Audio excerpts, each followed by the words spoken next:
This podcast contains spoilers, so listen at your own risk or call back after you've watched the movie.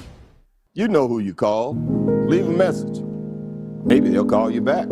Then again, maybe they won't. We're having ourselves quite a little game of phone tag here. Ring, ring, ring. I usually get this guy's answering machine. I'll call you right back. If you're there, please pick up the phone. I really want to talk to you. I check my fucking messages every day when I come home from work. My answering machine, zero. I got a blinking light. All I have to do is pick up this phone right here, inform the cinema, and your plan's kaput. No, I ain't got no phone. I had to pull, because people calling all the time, and who needs the aggravation, right? Interruptions. Hey man, just heading into the park now. A few hours before that crucial Ireland versus Hungary game that's going to decide my World Cup plans for the next year, 2026.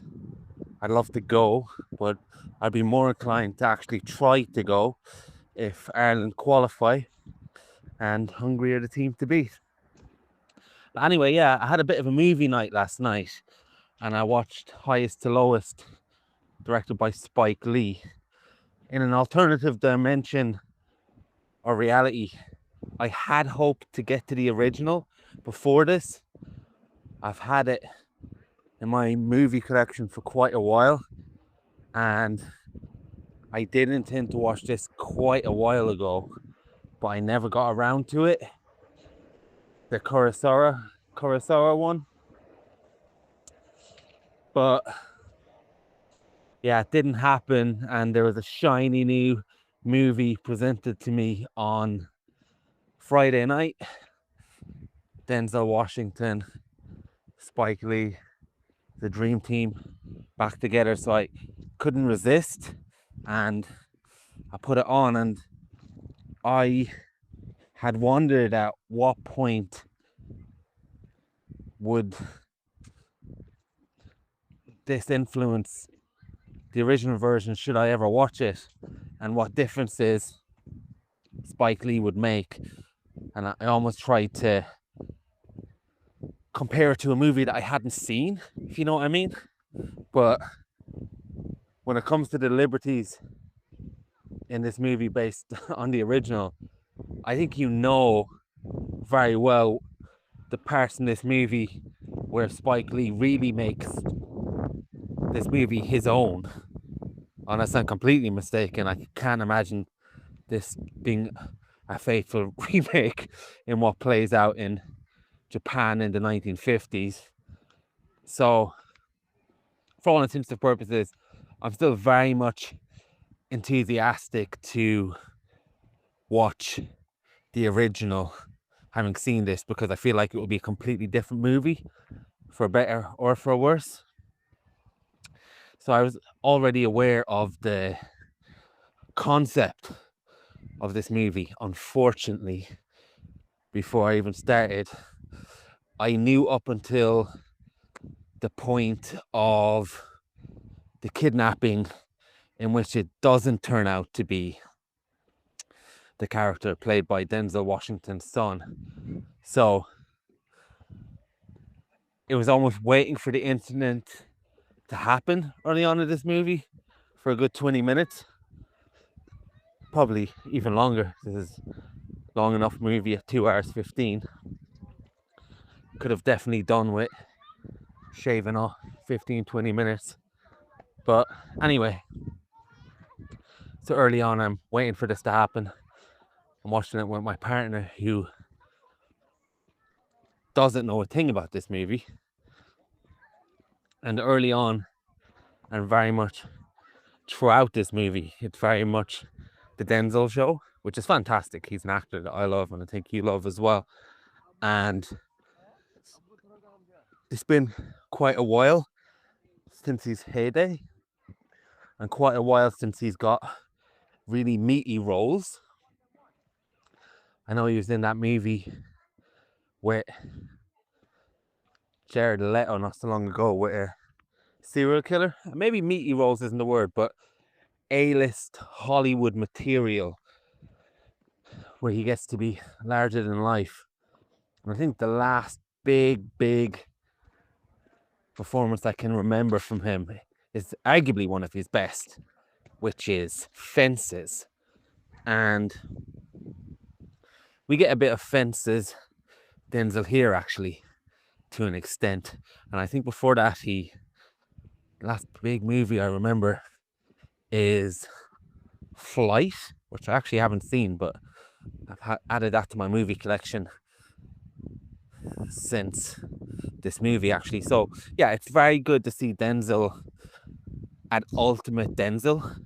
I think he wears a wig or something for this movie, and it makes him look a lot younger, even though he still looks older than what we're used to. And it really allows us to see flash, on top, ultra charismatic Denzel again, where he's not playing an old man based on his age. He's playing a much younger man, I have to believe. It's hard to know because at times he still can't escape age, but he's very much at the height of his powers in this. So it's a great throwback. He's a movie mogul. And yeah, the film settles on a question of morality at a certain point. That was a conversation that threatened to disrupt the film between me and my partner, where when of course it's found out that Denzel's son isn't taken, it's his godson, and the chauffeur, his driver, who we're told repeatedly he's very good to, and he's very good to his son. It's the godson, and it's actually taken. So this movie sets upon a very interesting moral conundrum that I have to believe is at the heart of the 1950s story, and that's it. Would you do the same for somebody else's son that you would do for your own? And it's great to see the little changes in power dynamics that lead up to that exchange, where I think it's Jeffrey Wright who's actually very good in this.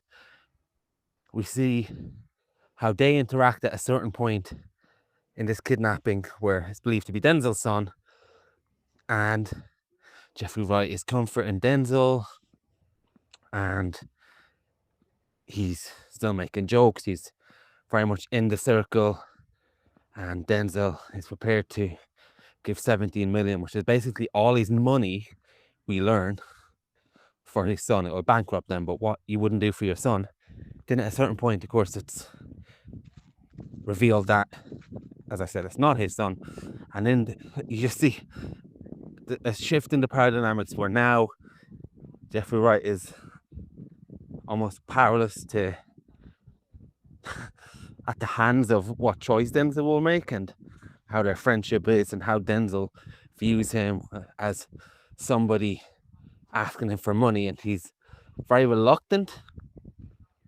And yeah, I really like that, and I was watching it with my partner, and she was very much against Denzel's reluctance to give the money, and absolutely viewed him as despicable and horrible. And I thought, I'm not too sure. I think with a decision like that, you can't view somebody as a bad person for being reluctant to give everything they own to save somebody else's life. Now, if I was in his situation, I'd probably give the money, but I think it is debatable whether you want to give all that money to save somebody. And I posed the question that I posed to my partner, and I'll pose to you. If you had a house, which you do, and somebody some relative was sick and they needed money for treatment, would you sell your house? Would you just say there and then, right, I'm going to sell my house, I'm going to give everything I have to help this relative? I don't think it's that simple. And on a money to money basis, that's essentially what Denzel Washington's character is saddled with in this movie. And it's not an easy decision, and he's not a bad guy for being reluctant. I think it asks a lot of questions, and obviously the admirable thing is to give the money, but I don't think it's a straight choice. And I mentioned fences earlier. We get fences Denzel in this movie to an extent, and I love fences Denzel, and that is, as I said before to you, I think in other conversations, that's where we get all the righteousness, all the charisma, all the belief, all the speeches from that famous Denzel persona in other movies, like that. What was it, Crimson Tide, the Tony Scott one? God, the name escapes me. Where we just see him totally on the right side, giving a speech that we're pumping our fist. And I love when we see versions of Denzel, like in Fences and Highest to Lowest, where he's given the same type of speech, but we're not on his side, and he's just insufferable. And because we're at the opposite side of him, he becomes really difficult to deal with and really sanctimonious and self-righteous in a way that just doesn't work. Because it's been self-righteous for a cause that you agree with, and then just self-righteous where you're thinking, come on, man, stop trying to justify this. So yeah, I think that's an interesting angle. And like I said, I can't speculate too much about the original movie, but it does pose a really fundamental question about morality. I was listening to a podcast not so long ago regarding Alex O'Connor, that posh guy. He's really young and has a moustache, and he was questioning somebody's ethics regarding different things. And it was that old thing of being on the train line and having a switch where you would save one person or save another person, save 5 people. And then he's talking about the different things once your belief system is tested, how you'll find out what you actually believe in. And I feel like belief systems are a lot more fluid in that you can believe something in relation to certain circumstances, and that can be true, and then that same belief is tested under different circumstances and it's not true. Like my stance, if you have to ask me, I'm against killing someone, but I can't say that I'm ultimately against killing somebody, because if somebody broke into my house and I had to do it, that's what I do. So I think it's interesting the levels of anger we'll get towards Denzel in this movie based on sitting back without having to put our money where our mouth is. And I don't think it's an easy question.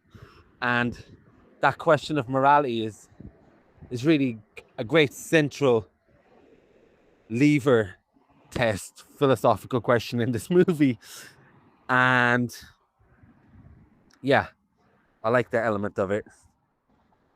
Now, the other thing is as well, around morality, you wonder in 2025, what is a big influencer of morality? If you think about society, we almost have to learn morality, or we have to learn morality of the time. And morality is very much of the time as well. So someone 500 years ago will have completely different morality as enforced by the environment they're in. Or sometimes there's morality based on the eyes of the village, so to speak, where you're in a small village and you're thinking about doing something, but it will get back to the masses, and then you act different. So you have to wonder, is that actually morality? Is socialization and what's right or wrong something you believe, or something that is a form of assimilation that you don't even question what you actually believe?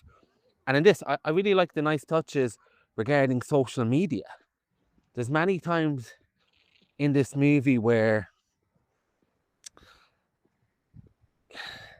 around the subject of the central dilemma, there's a whole online component to this movie where it's often referenced. Oh, this is what they're saying on social media now. I'm a Nepo baby, the son says. People are saying I'm a Nepo baby. And then when he's trying to get Denzel to make the quote unquote right decision and give up his money, they start talking about how it will be seen on social media, and his friend says you'll be cancelled. So it's interesting the way the central questions around morality in this movie are very much influenced by the gaze of social media, especially and probably almost exclusively the more high profile person you are. Now, occasionally you can be a low profile person like me or you, and then there's something that can be caught on a video, and then there can be a massive generation of backlash. But if you're a famous person, those eyes are already on you, waiting for you to slip up. So you do wonder how much of the son's emotions are dictated by the pressure of social media. Now, of course, he's best friends with the kid who got kidnapped. And of course, I don't doubt his feelings are genuine, but it's bolstered by the backdrop of constantly being put in a feed of social media. And then he in turn uses that social media to kind of plumose, aka flatter, his dad and try and tell him, well, you know, this will look really good for you. You'll be called the Brooklyn Black Panther. And I think it's a nice perspective in a very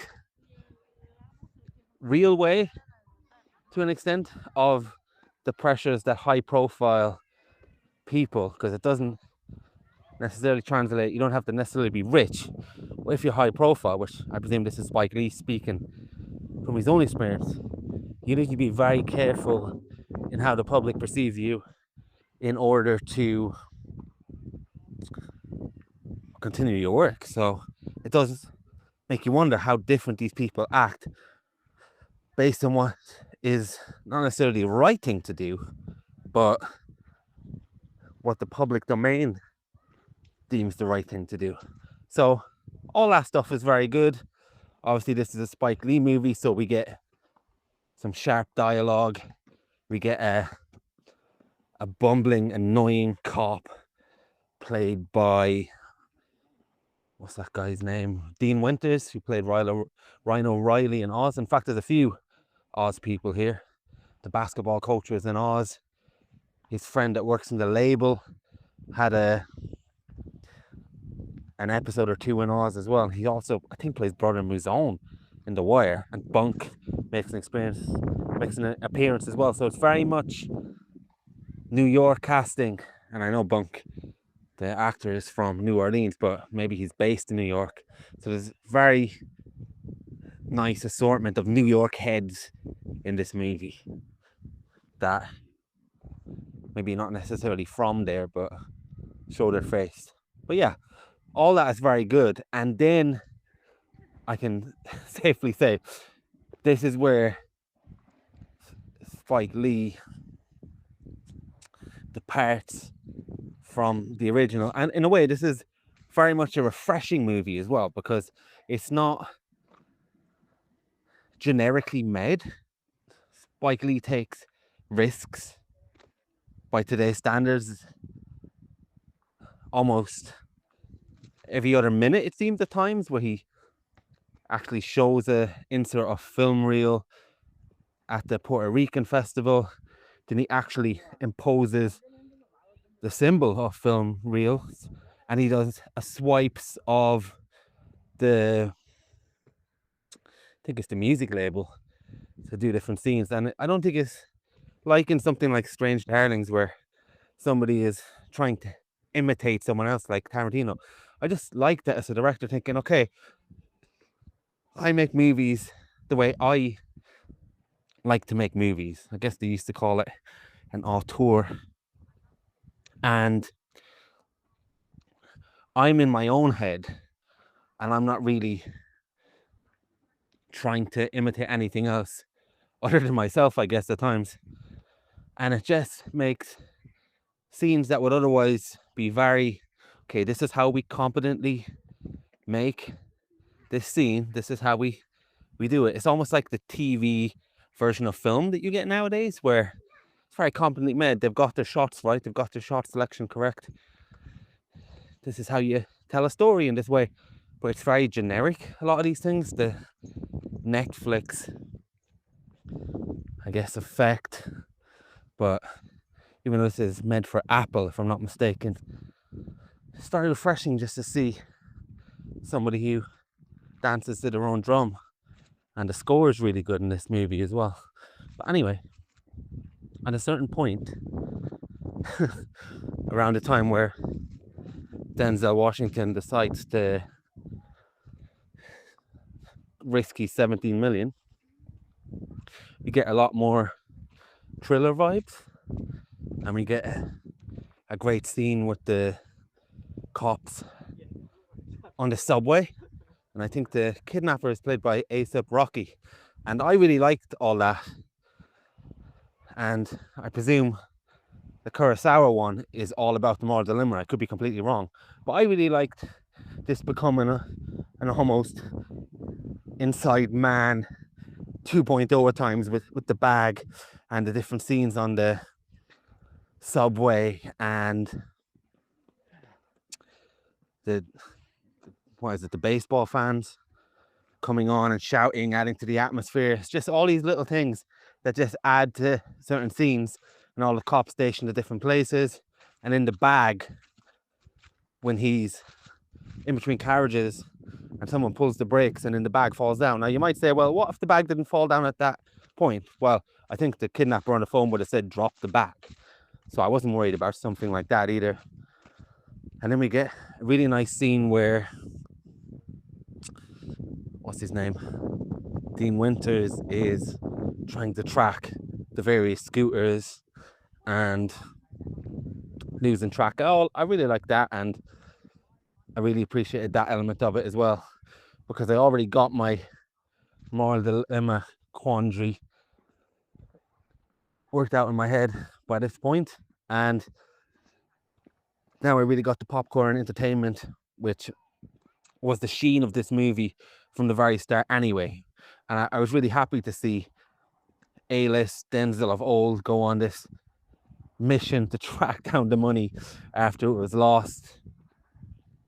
And yeah, all good stuff. Now, it'll be interesting when you get to this movie, whether you felt the same as me, or either you'll like the first part or prefer the second part, or just enjoyed it all.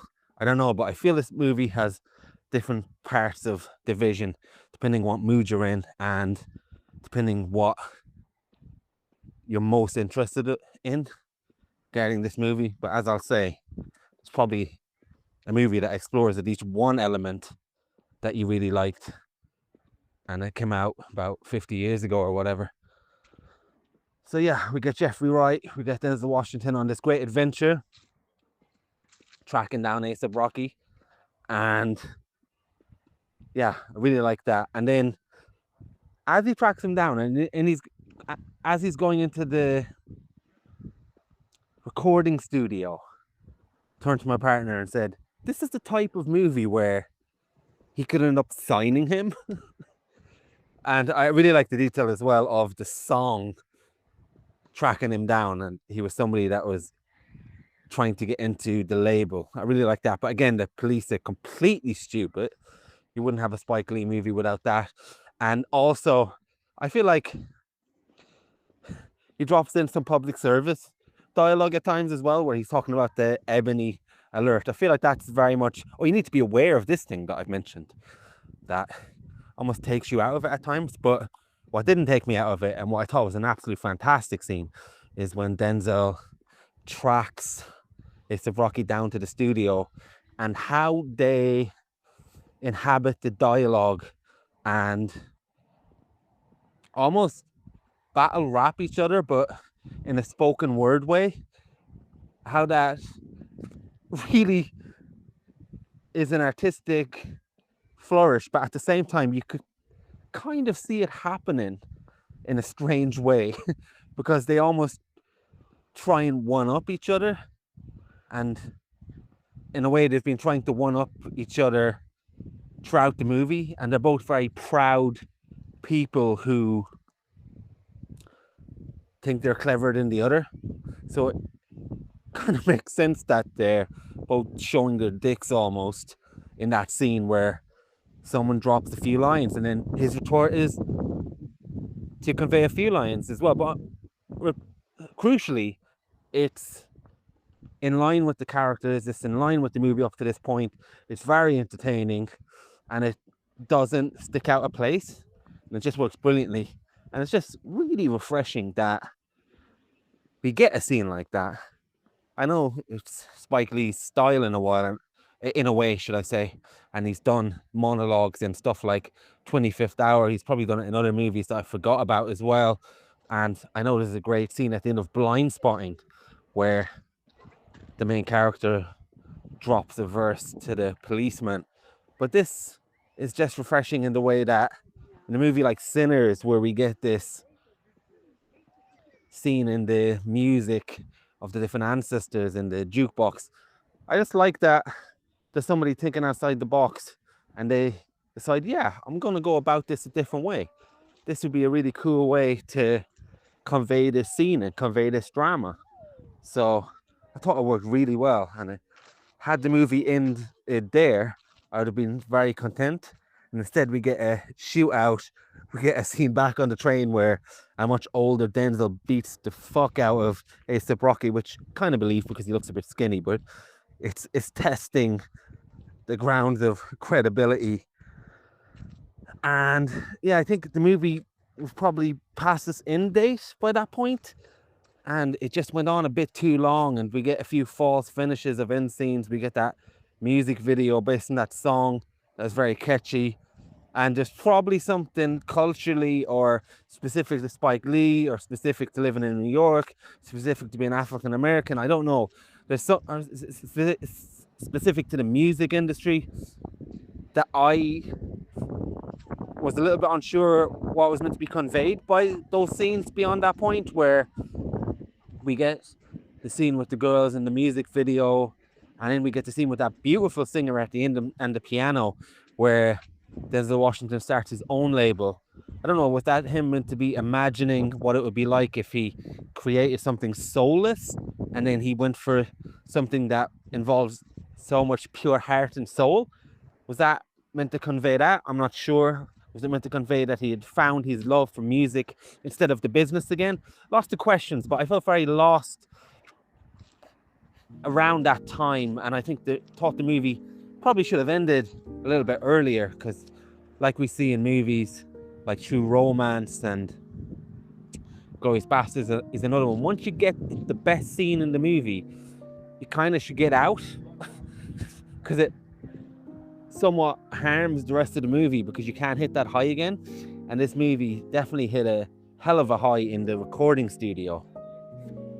So by the end of it, as much as I enjoyed the final song, and I always enjoy Spike Lee's visual flourishes, I just thought kind of need to get out of this here now. So yeah, it's a movie that I enjoyed a lot.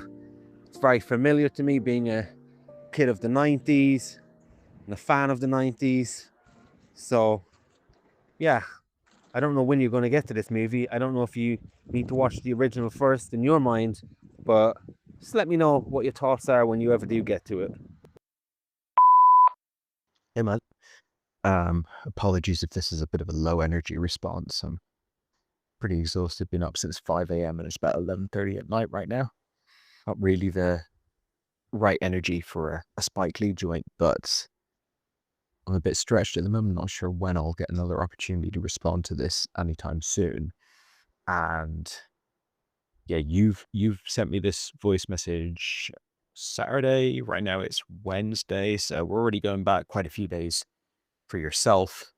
And then yeah, I've gone on a bit of a journey with this movie. Watched it tonight, but the journey begins quite a bit earlier. So yeah, let me it's gonna be an interesting response from where you were sat when you were watching Highest to Lowest, because I'm coming at it from a very different angle. Which should be interesting to dissect. So heard about this movie, I think it was maybe the Cannes Film Festival that it premiered at. It was a big festival. I was like, all right, Spike and Denzel back together. They're making this movie Highest to Lowest, produced by A24, I believe. And, I think it got a good reception at that festival, which you never know. I mean, who knows whether that's, the star power or just like the flavor of that festival, or whether it's just like a brilliant movie. Like movies getting standing ovations and stuff at festivals is not, you can't, take it with a pinch of salt. But I was like, okay, piqued my interest. I've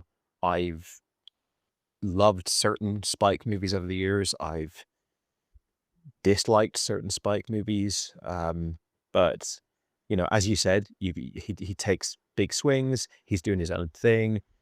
It is refreshing to see that. Whether it works for you on a given movie or not is a different thing. But he's always been an interesting filmmaker. And then we both love Denzel. Certainly love their work together. Particularly fan of He Got Game. It's one of my favorites of Spike and Denzel. So yeah, I was intrigued by it. And then I don't know if it was at that point or if it was at some point later, I found out that it was a remake of, well, for some reason I got it in my head that it was a remake of an Ozu movie. So I got The Nation right. And I've seen very little Ozu, but what I have seen, I found quite challenging to watch. So I was like, okay, right. So am I going to watch this Spike Lee remake of a movie that presumably is fairly good, like fairly highly regarded for it to be remade in the first place, as usually how these things work? Am I going to watch the Spike Lee version, or am I going to go back and watch what I thought was an Ozu movie? So like, maybe I'll watch the original, and then maybe I'll like it, maybe I won't like it, but it will be an interesting exercise, because if I don't like it, because Ozu movies are slow and more challenging, then at least I'll get the kind of cherry on top of the end of like this exciting, explosive Spike Lee, Denzel Washington movie afterwards. And I don't know if you have the same thoughts, although it's probably not incorrectly thinking it was an Ozu movie, but I thought I'll get round to it. Maybe that'll be what I'll do. I wasn't in any massive hurry to do that project, but now, as time tends to sort of like catch up on you pretty quickly, Highest to Lowest is out, and Saturday I open my phone and I see that you've sent me a voice note on Highest to Lowest. I'm like, okay, right. So I got to watch this Highest to Lowest movie soon. Do I just jump in and watch it? It's the weekend, Saturday night. Will I just watch this? So I'm like, no, I'd like to watch the original. I was in two minds. I wasn't sure.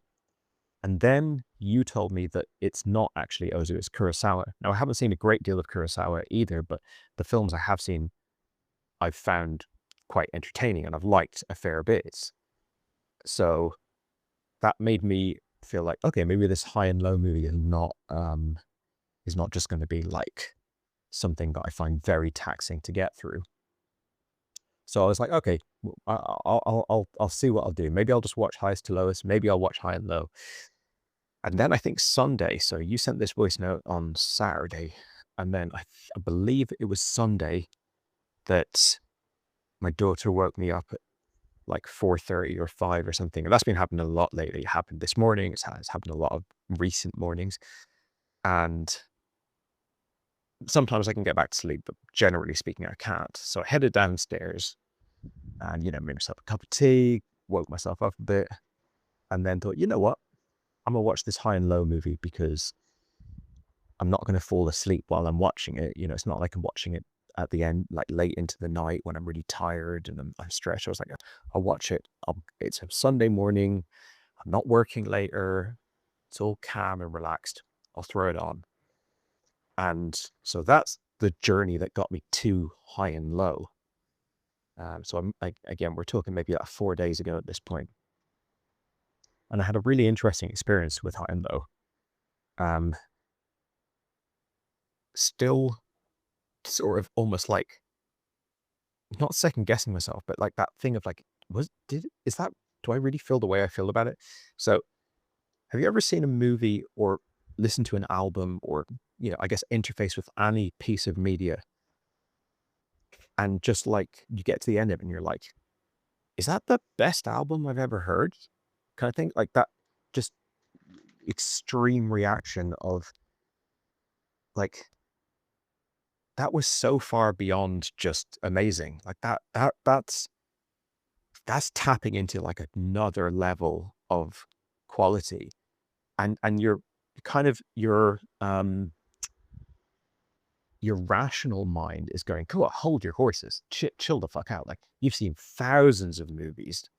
You've seen the fucking most critically acclaimed movies of all time, Citizen Kane, The Godfather, like you've got, hundreds of personal favorites. Like, well, chill the fuck out. Like it was a good movie, but then there's another part of you, this sort of emotional, impulsive part that's like, no, maybe that was the best film I've ever seen, or like as good, maybe not like, a pyramid where a single film is sat up at the top, but just like it's in that family of as good as a film can possibly be.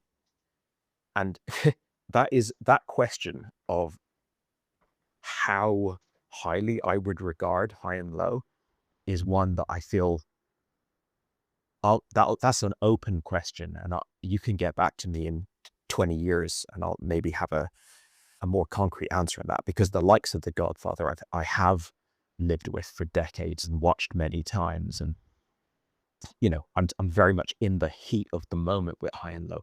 But what I would say is, of police procedural movies like Zodiac and stuff like that, it is probably the best one I've seen. And just in terms of film, it's a very, very, very rare level of just clicking with me. Earlier this year, I had the opportunity to see Before Midnight in the cinema, which is a film I saw in the cinema on its release, I don't know, 10 years ago, and whenever it came out, 15 years ago, something like that. And it's one of the best films I've ever seen. And both times I watched it, I was just like, yeah, that's kind of the most I can enjoy a movie. It's the kind of the most I can like a movie. I don't know how many movies I put in that camp, but the perfect, like, firing on both cylinders in terms of like the technical filmmaking, where you're kind of appraising it in a more analytical way, and then the emotional, like more human connection that's not as like based on your appreciation for filmmaking or whatever. It's just like a raw interaction with it. So High and Low absolutely blew me away. And I can't, now listening to your voice note where you're talking about the film in isolation and having not seen the original, I can't respond to that in that fashion. And there's literally no way for me to talk about Highest to Lowest without like almost everything I say being a kind of comparative study. Now, Highest to Lowest does deviate from High and Low in its third act, so that's a bit easier to talk about in isolation. But both the voice note I'm sending you now and the viewing of Highest to Lowest were very much saddled with my current, like, still feeling the impact of High and Low, still being very fresh in my mind. So I guess I'll talk a little bit more about High and Low just before I get into Highest Lowest. You talked in your voice note. I think probably the majority of your voice note was about that moral quandary that's kind of the main showpiece of the movie. Now, of both movies, I think it's the most interesting thing. It's the most compelling part of Highest to Lowest for me.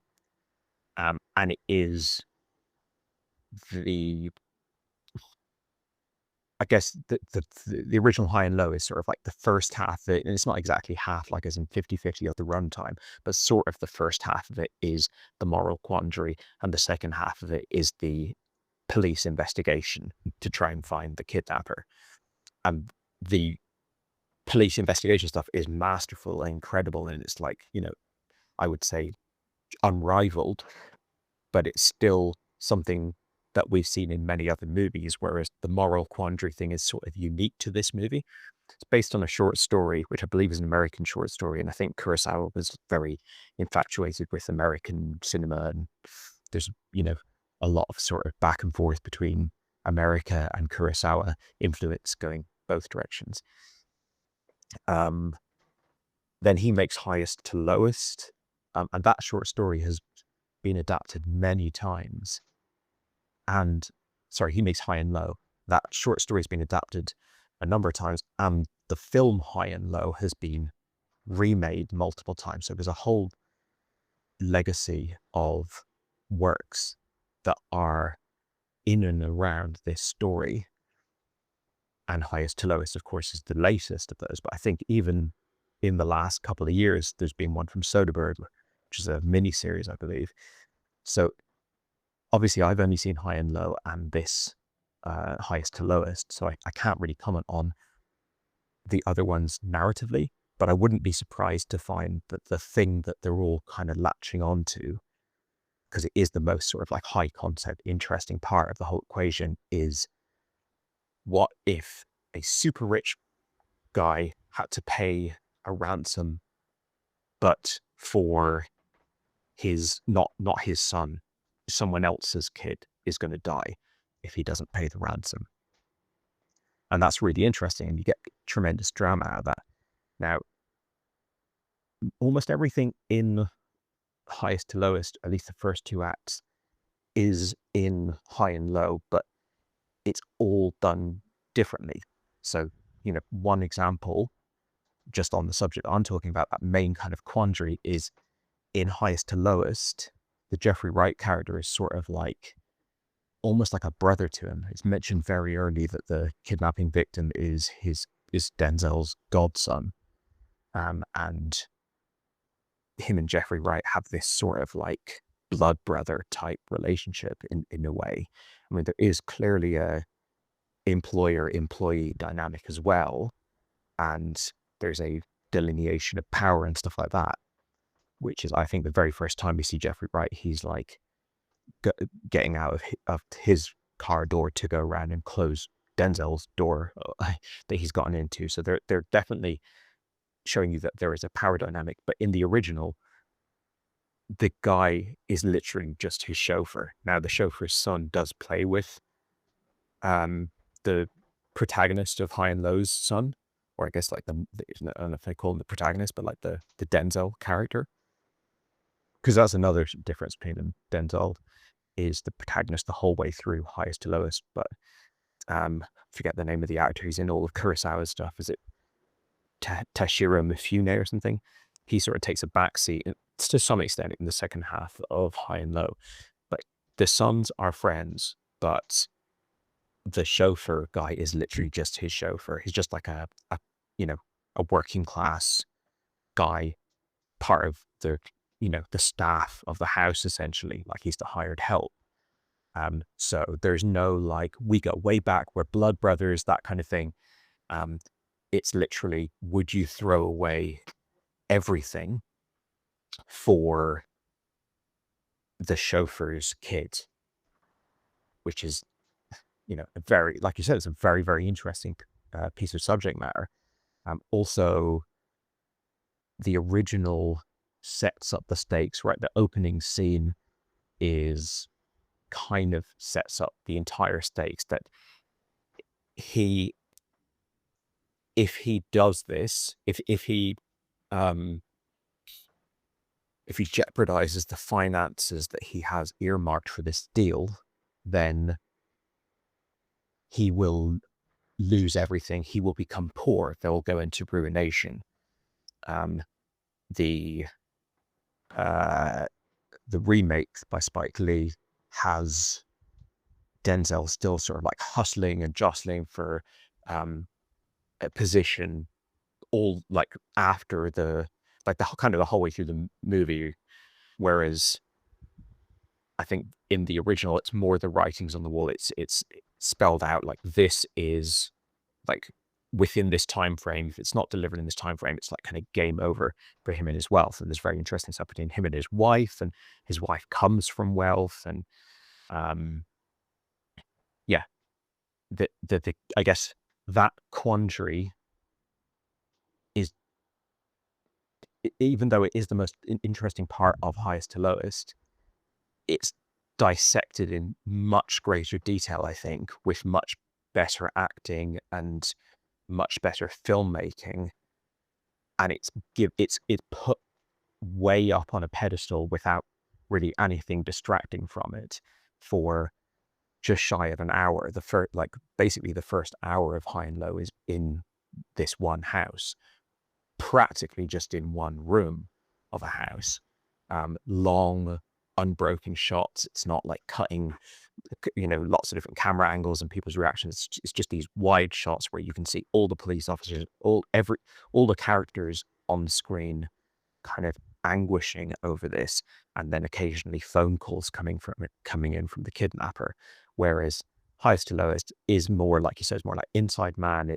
We're going to the basketball arena, we're going to the record label, we're going up to the penthouse, we're here, we're there, it's flashy, it's it's New York, it's getting in the atmosphere. So there's just a lot more to distract from what the original is just boiled down to for that first hour, just boiled down to this question. And I think both the way that moral quandary is treated in the original and the way that the investigation is treated in the original is incredibly detail orientated. Acting details, narrative details, every possible way that you could look at it and discuss it and talk about it is just gone into such immense detail that you're always on the edge of your seat, or at least I was watching it. Then we go into the train sequence in High and Low, which I found very thrilling and exciting. Another difference between the films is that in the original, the kidnapper said no police, like don't get the police involved. And so the police have to be kind of in stealth mode the entire time, both on the train and also in the apartment. Whereas there isn't that component in the remake. There's much less of kind of situation, like literally like physical space, like where can you be, where can you stand, what can you show. It's a bit more like kind of open. So it has a much less tension in the remake, I would say. Denzel feels powerful. He's got swagger. He doesn't feel like as much as he's under the thumb of the kidnapper, as is the kind of the interesting dynamic in the original, because Mifune is a brilliant, talented, kind of excellent individual who is being crushed. His sort of like ego and power and standing is being crushed by this like hidden voice on the other end of this phone. And then the way that train sequence plays out is thrilling, but also like frustrating and disempowering, and it's fantastic and so credible. Like everything in the original to me was like, they've really fucking thought of everything about like how this could go down, how it could succeed, how it could fail, and so forth. And then, the second half of the movie is very much like, how could you possibly wring out a solution from this situation? What could we learn? What could we, I mean, the son, the kidnapped young boy is much younger in that one. In the remake, he basically provides one piece of information, which is that he had this song back to the front, to the front, to the back, playing all the time. And then Denzel instantly turns on his iPod or whatever, and that song is playing in his headphones. So that's the kind of extent of the, trail of clues and investigation you get. But in the original, it's like really like, we got nothing, but maybe we got this one little thing. And then the whole story of the heroin addicts, and then the fact that they've found the killer, where he is a killer at this point, but he's also like the kidnapper. We found him, but we don't want to arrest him because you won't get that big of a sentence. And how can we kind of like monitor him to the point of catching him in something bigger so that he'll get a sentence more befitting the life destruction that he's carried out. So, and then it, like one of the ending scenes of Highest to Lowest, we do get the prison on either side of the window scene in High and Low. But in that case, it's the first time we've really got, and the kidnapper in the original is a phenomenal actor. He gets his big monologue moment in that final scene, but he's been great in all of these little anxious little moments that we've seen him at, often unspoken, long drawn out scenes of following him, monitoring him, and then the touch of him going and asking Mifune to light his cigarette and stuff like that. But then that end scene, which is the end scene of the movie, where it's kind of spelled out the contempt and envy that he's had just sort of living in a ghetto, constantly looking at his window up at this mansion on the hill. And yeah, I don't know. Just everything about that film just worked perfectly for me. Every single atom of what that film was and what it was trying to do was just hitting the sweet spot for me. So coming into this film, like, I just couldn't possibly have been more on the back foot. Like, I don't think I would like Highest to Lowest if I hadn't seen High and Low. I don't think I would rate it highly. As I said, I've loved some Spike Lee movies. I've disliked some Spike Lee movies. To me, I feel like this is probably the worst Spike Lee movie I've seen. But the moral quandary stuff like is compelling.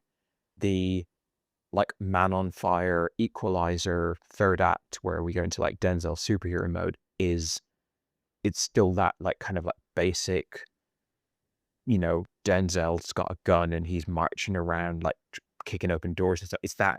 It's got things going for it.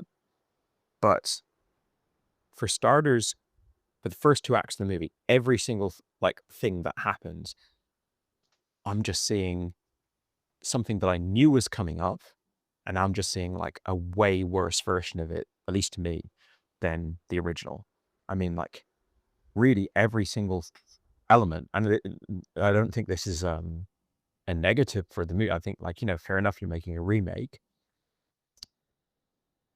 Like, the whole situation that they're in, prolonged situation of our son's being kidnapped, like, done better in the original for me. The handover of the money, done better. I mean, that whole when we've got the like different guys on mopeds going around in this kind of like New York car chase sequence, like handing over, they keep on like meeting up and handing the bag back and forth and stuff like that. I thought that was terrible. I mean, that to me was like out of Spy Kids or like sub Fast and the Furious type of like ridiculousness. And I guess if I wasn't coming off high and low, and I was just sort of like watching this film as like a kind of inside man type movie, maybe that would be like, okay, I'll click into that gear then. And as you said, it does have that popcorn sheen from the beginning. So when it goes into those kind of shenanigans, it's not like the complete end of the world. I mean, like they actually arrest one of the guys with like that's carrying the tampons, but nothing. It's not like that. As far as I'm aware, there wasn't like a line of dialogue where it's like, oh, turned out that guy was nothing to do with it. He just happened to be wearing the same clothes. It's like, how come that guy doesn't give them lead them to ASAP Rocky? The whole, like in the original, it's like, I've got to see the kid before I hand over the money. In this one, he's like, I need to see the kid. The guy said, no, after you see the money. They don't resolve that question, but then the guy pulls the brakes and Denzel drops the bag, which he wouldn't have handed over if he hadn't seen the kid. But what was the plan is just, I mean, really nothing in the movie that like of that whole kind of plot makes a great deal of sense. The acting of ASAP Rocky, I thought was like not great. I mean, to be fair, for someone who isn't an actor, I've seen worse, but when a lot of your scenes are sparring with one of the great movie star actors of our time, he just can't really, he can't meet that challenge for me. And that's, I'll go into more detail on that, because I think that brings us into the third act of the film, which is where Spike really narratively diverges from the original. But to touch on some of the stuff you said, because I took a few notes on your voice note. Yeah, I agree with a lot of what you said. I'm a huge fan of Fences. I think you made an amazing point about Fences, where how can we take the sort of righteous, like leader, swagger, powerful, kind of leading man type shtick that Denzel has done in the likes of Crimson Tide, but he's actually wrong. Fences is the ultimate example. Fences is a phenomenal movie, and like Fences is so smart. The writing, the acting is brilliant. The acting across the board. I love Jeffrey Wright in this, by the way. I thought Jeffrey Wright was amazing. Denzel was decent. Everyone else, like, not really adding anything to the movie for me. But like, there's a lot of people who are just sort of, we know these people are good actors, and like they show up and they're kind of like, they don't really like fuck it up, but there wasn't really much going on in this film from an acting perspective beyond those two that was a major selling point of the film. But that Fences Denzel, which is like, okay, how can we kind of maybe criticize this leader guy, or this like self-righteous guy? It is a Denzel I like. I thought this film was very interesting, and that's because the most interesting part of the film is something I'd just seen like a way more nuanced and interesting and much better depicted version of a few days ago, which is that moral quandary. I mean, like the scene where he goes into his office and starts talking to James Brown and Jimi Hendrix and stuff was like just so laughable to me. There's so many character drama beats in this movie that are just the worst possible writing. Like when he's walking out of his bedroom and his son goes, "David King, the man with the best ears in the business and the coldest heart."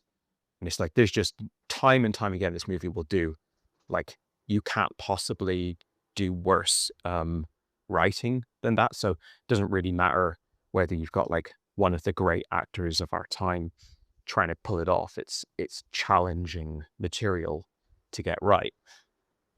But anyway, it is a good Denzel to see, that kind of mode of Denzel. you were quite complimentary of Spike's stylistic flourishes. Obviously, this is a very stylish filmmaker. I'm sure we both love Do the Right Thing and those early Spike movies that are like explosively stylistic, and you can still see some of that DNA now. I mean, this isn't, I don't know what age he's now, but he's an older guy at this point, and he's not really on the cutting edge of like exciting, youthful energy, like, which was kind of his calling card initially. But he still makes movies that have a bit of that element to them, and also have like a elder statesman element as well. I thought a lot of the stylistic stuff that he does in this movie didn't work for me. It could be, like we often say, are you on side with the movie or not on side? I thought the occasional uses of celluloid in the film were just kind of inexplicable and random. I'm not talking about the home movies they're watching, which were also a bit weird. Why are they shooting 8mm film of themselves? But like, whatever, maybe that's a hobby they had briefly. But when they're walking through like a square in New York and then going down the subway, like, we just get like a bit of film, but then it switches back to digital, and that felt a bit kind of random. The occasional screen wipes with the logo of the record label, I thought were terrible. Like, it looked really shit. Shit logos, shit, like, random kind of flourish. A lot of the times where like it's edited so you see the same thing a couple of times, I kept to sort of accentuate a moment, just seemed really cheesy, really like almost amateurish.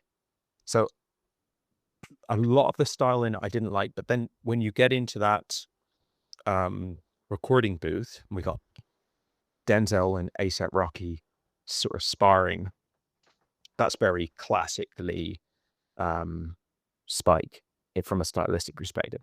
It's all over Do the Right Thing. It's in things like 25th Hour, like monologues, rap battles, energy. And what I would say about it is the third act of the film is where it deviates from the original. So I was at least watching something where like I didn't know what I was going to see. I didn't know what was going to happen.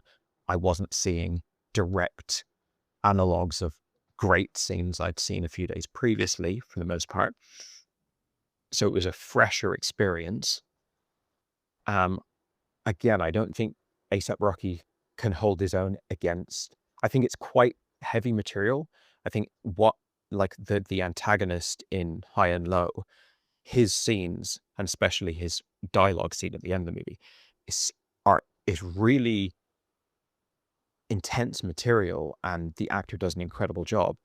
A$AP Rocky is dealing with potentially very intense material here. Like it's not like it. If you get a great actor in this A$AP Rocky part, that scene could be like scene of the year type territory. Like, it is a potentially very, very potent moment. And I think it's the best example of Spike style and flourish. You watch that scene kind of in isolation on YouTube and you know who the director was. But I don't think A$AP Rocky can sell the emotional experience of that, of navigating that at all. But I like the idea of it. And like you said, you can kind of buy it because it's a heightened movie and it's Denzel Washington and, his passion for like, you just need one hit and you back on top, baby, and all that kind of thing. So it's interesting stuff there. Once we go back, then we go into action scene and it's just like, it's not really doing anything for me. We get the music video scene towards the end, which I thought was pretty terrible. Like, it doesn't have an explanation. It's not a dream sequence. It's just, again, it's a Spike flourish of like, stick this in, like, and we've seen him pull that off in the past, or just put like a little dance sequence in or something, and it can work really well. It can be like, this is totally complementing the movie. And yes, I get that this movie is about the music industry and it's got like themes of like rap and, the sort of persona of ASAP Rocky. It's not like insert that music video scene into just a completely random movie. It's not totally unrelated to the movie, but it's just, I wasn't connecting with that at all. And we get the, the face off in prison, which I didn't think really added much to the movie for me. And then we get the final end scene where he's finally listening to this artist that his son's been trying to get him to listen to again. And it's like, yeah, fine. Like we hear a song now, sounds like Adele or something. And it's like, okay, there we go. We got like 4 minutes of just a song being sung. As you said, I'm kind of checked out. Like it's outstayed its welcome a bit, the film, for me at that point. But yeah, it's the biggest decision that Spike makes, really, is to go, what if the millionaire guy actually is the one who takes down the kidnapper? Like, what if he essentially gets activated as like an action hero? And part of me is like entertained a bit because I'm like watching Denzel Washington walking around with a gun trying to catch someone. But then a bigger part of me is like, why am I just watching Equalizer or something where he's just doing that for the whole movie? This is not just the whole thing. Again, it's not flattered by the comparison with the original movie. And there was a couple of things that you said in your voice note that particularly kind of showed a disconnect that we have, that's not just about the comparison between the two movies, but things that were working for you in this film that were not working for me. So you said that the score was really good. I absolutely hated the score. Like it could, again, it might be because of the comparison, because the original is like so much more of a calm, like more understated, slower, obviously less stylish in that Spike Lee sense of like brash, loud, very apparent front and center style. It's quieter, and the score in this drove me mad. Like I don't even know if I can think of a worse score that I've ever seen in terms of mismatching the whole moral quandary section of the film, which, like I said, in the original movie is way longer. You're talking about like 45, 50 minutes. In this one, it's more like 20 minutes or something. But that is the richest dialogue stuff in the movie. And anytime it's just a quiet moment of like Spike and his wife lying on the bed, chatting out, wherever, we've got this like constant lively score going in the background, and I found it really distracting. And then for the like train sequence, we get sort of like a traditional Irish jaunt going, which just wasn't really striking the right chord for me. I don't know, it didn't help matters. The end song that girl sings, I just would have appreciated that more if it had been diegetic, just her voice and a piano instead of like drums and strings and backing vocalists and stuff. It just, the score was constantly doing too much and just doing the wrong thing for me. So yeah, I think you were definitely clicking into an appreciation for Highest to Lowest that I do not share at all, because there was certain things that you also mentioned that you thought that the subway sequence was really good.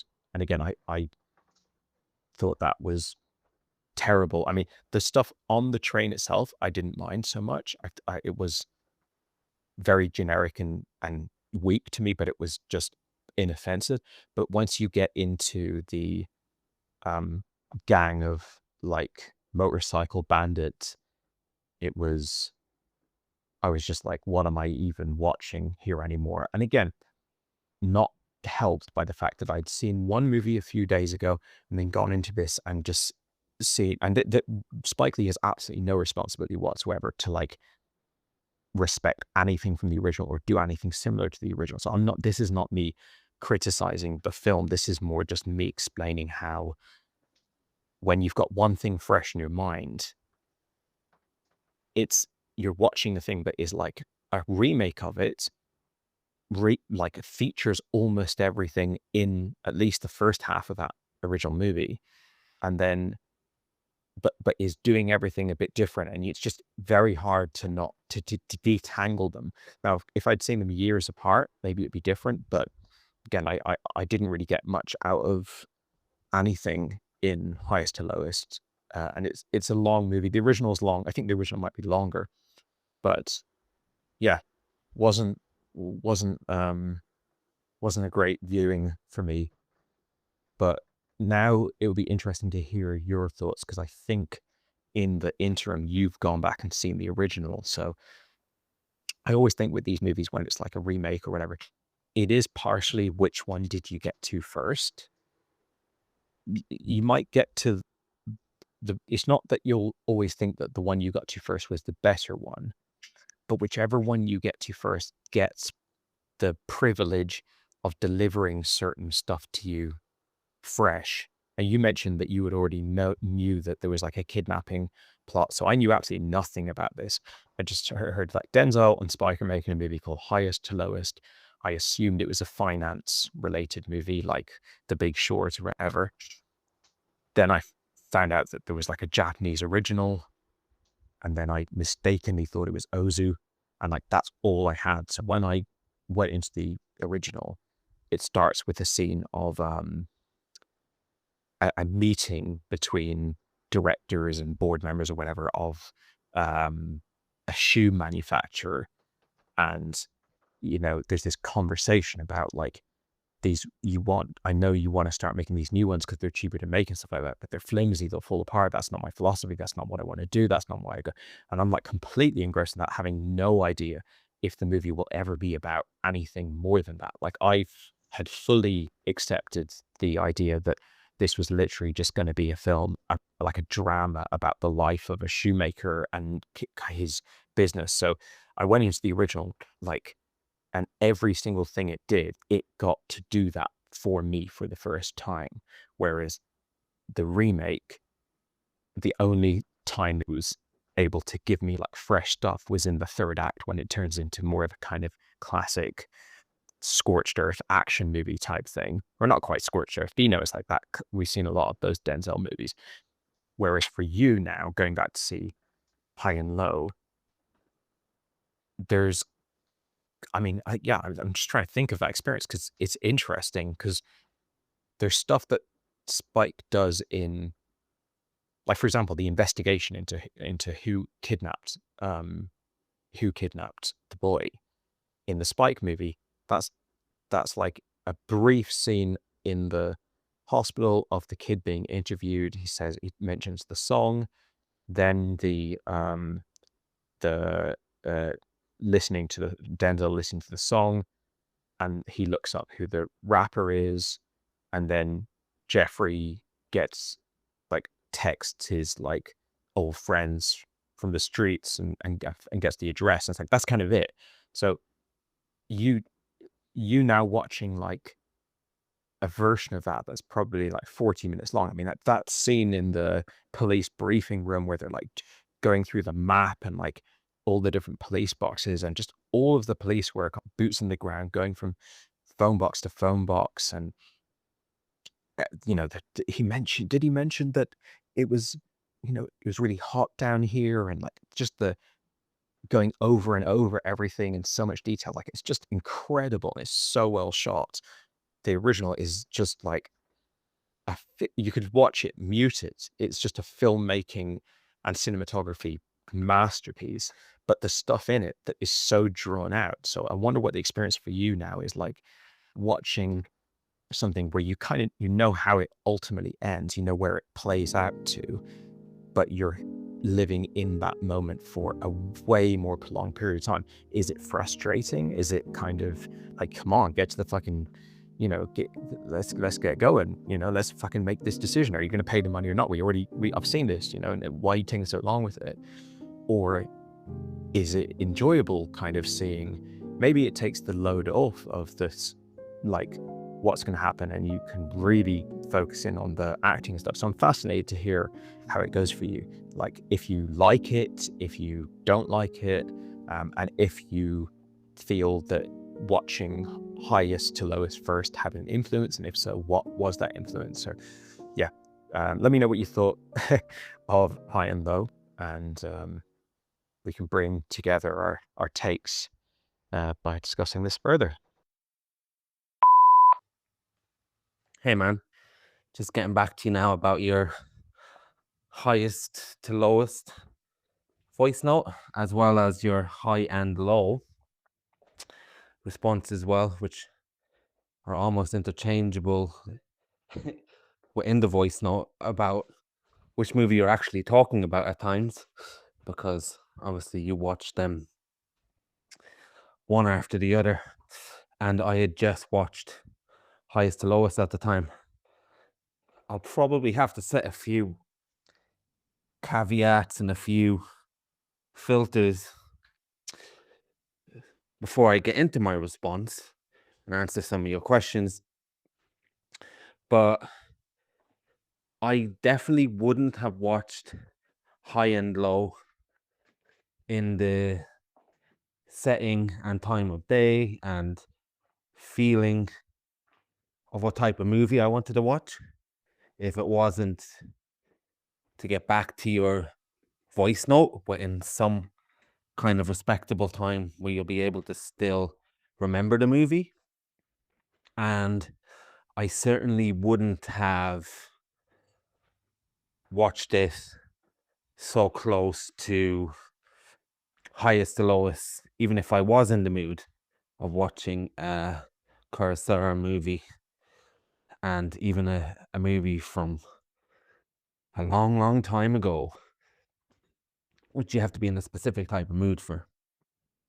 And sometimes I wonder with these movies now, these quote unquote classics, these greatest of all time movies, I'm almost thinking, is it best to wait till they're in the cinema on re-release so you can really set yourself up that you're here for this specific thing? It's an event. You're almost going to the theater to give it its full attention, and it's almost like an event. I don't know unless you can put yourself in the right frame of mind on cue, or you have a natural love for movies of this era, movies of this culture, or movies of this director. It's a hell of a thing to get your brain into the mind of watching certain movies if you're somebody like me, because I'm an entertainment person first, rather than an academic watcher or I suppose a historical watcher of movies. I want to sit down and be entertained and have a good time. That's where I'm coming from, where I watch everything. Even if I'm trying to explore a certain type of cinema history, even if I'm trying to explore a certain director, I'll have two parts of my brain switched on if it's part of a Criterion collection or part of a quote unquote movie that you have to see as a cinephile. I'm going to have my, okay, let me put this into a historical context. Let me put this into why it's important, when it was important, and various things around that. And then I'll have the other side of my brain. Am I enjoying this? Am I having fun? Am I at the, do I feel like I'm stimulated in an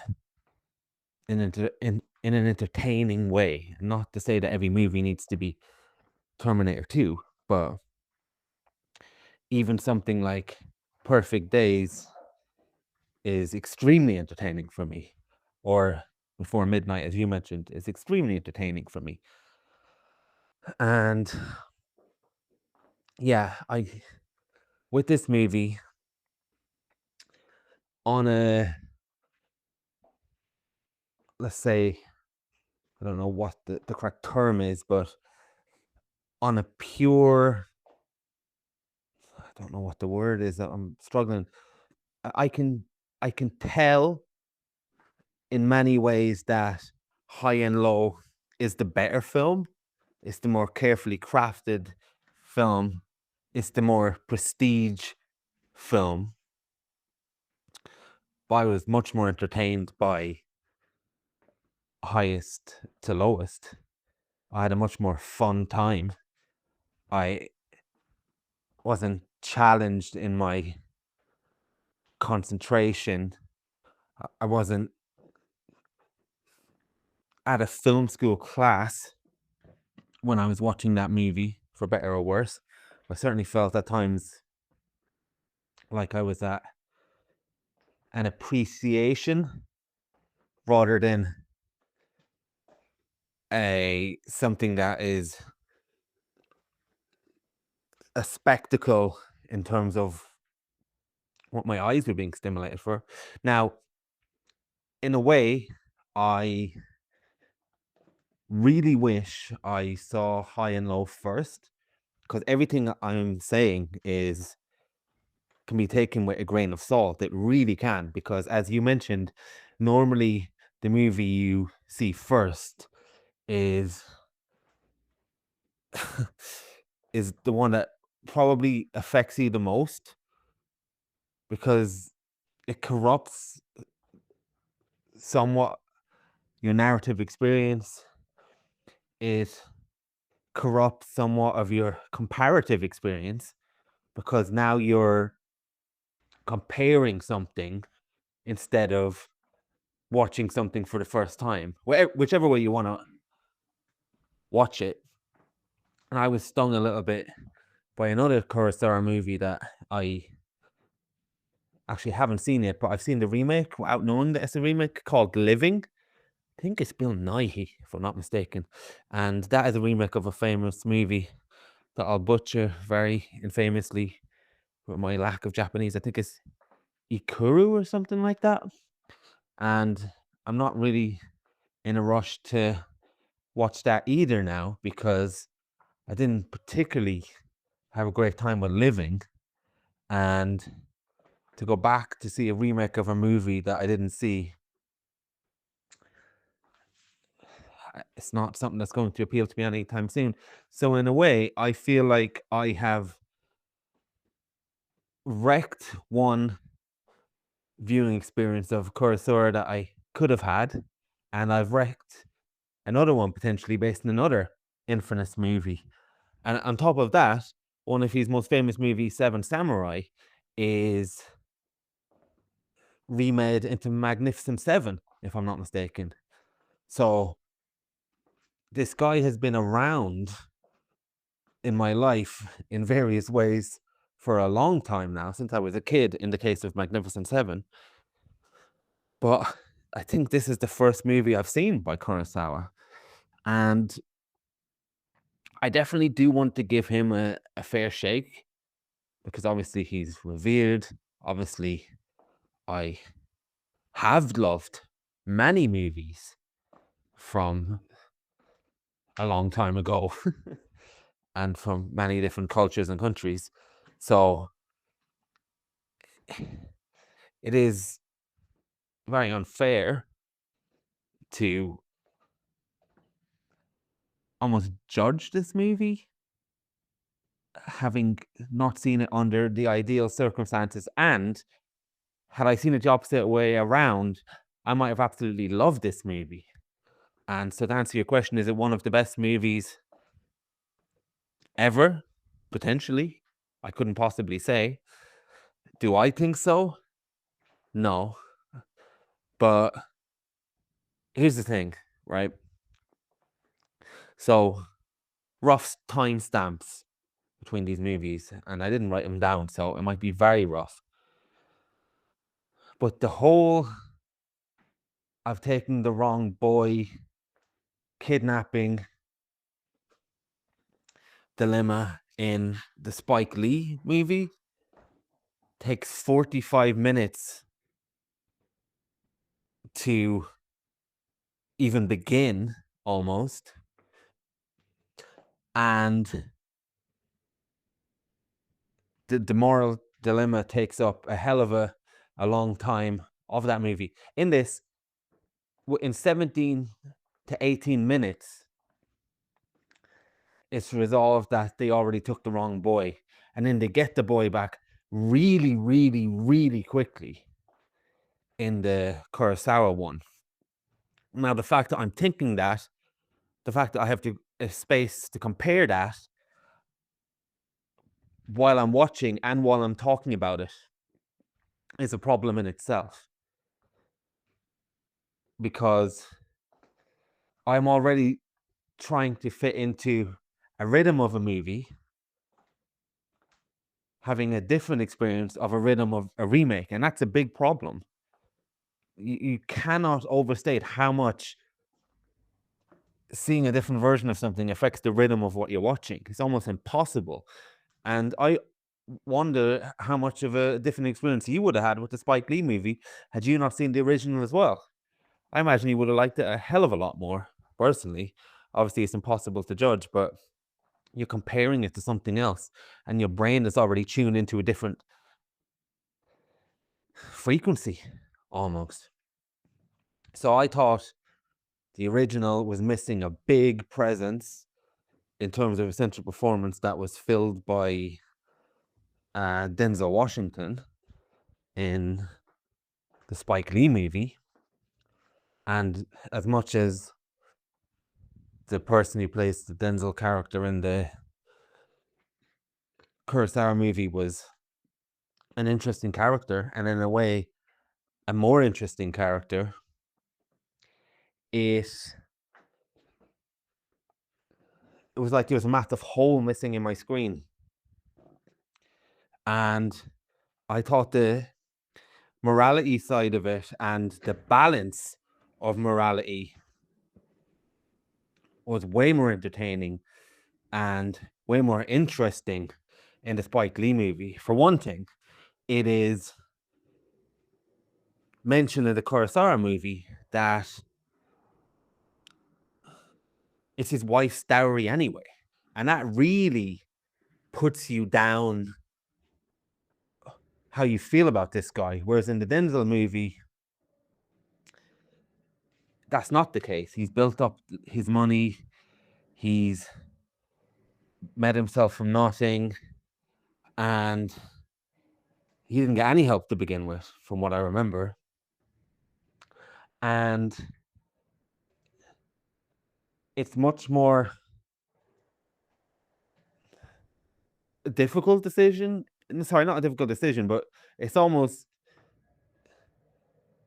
way more gray with the Denzel one, because you don't know he's gonna get pulled up on that fraud charge for giving the money for the kidnapping that he doesn't have. Whereas in the Kurosawa one, it was his wife's dowry to begin with, so he's not exactly a self-made man. It's not exactly his money. He shouldn't have the same type of say. So in a way, it's almost less interesting for me to see someone grapple with that. And he doesn't grapple with it for as long either. Now, I guess it is done in a... They do add an interesting wrinkle where you know that he would go to ruin before he makes a decision. Whereas in Denzel, you find out afterwards that he would go to ruin. So I guess there's that. But I just found it very, very, very dull. And I must confess, a large part of that is probably because I've seen a more entertainment version, a more flashy version, a more... a performance I could gravitate towards a lot more. And it really dragged, but at the same time, the moral part of it didn't last nearly as long as the Spike Lee one. And that was the thing that I was really grappling with. In fact, I was shocked how short the morality side of High and Low was resolved, really. It was resolved very quickly. But again, I cannot say how much that would have been affected by watching the Spike Lee version first. Now, all that's to say,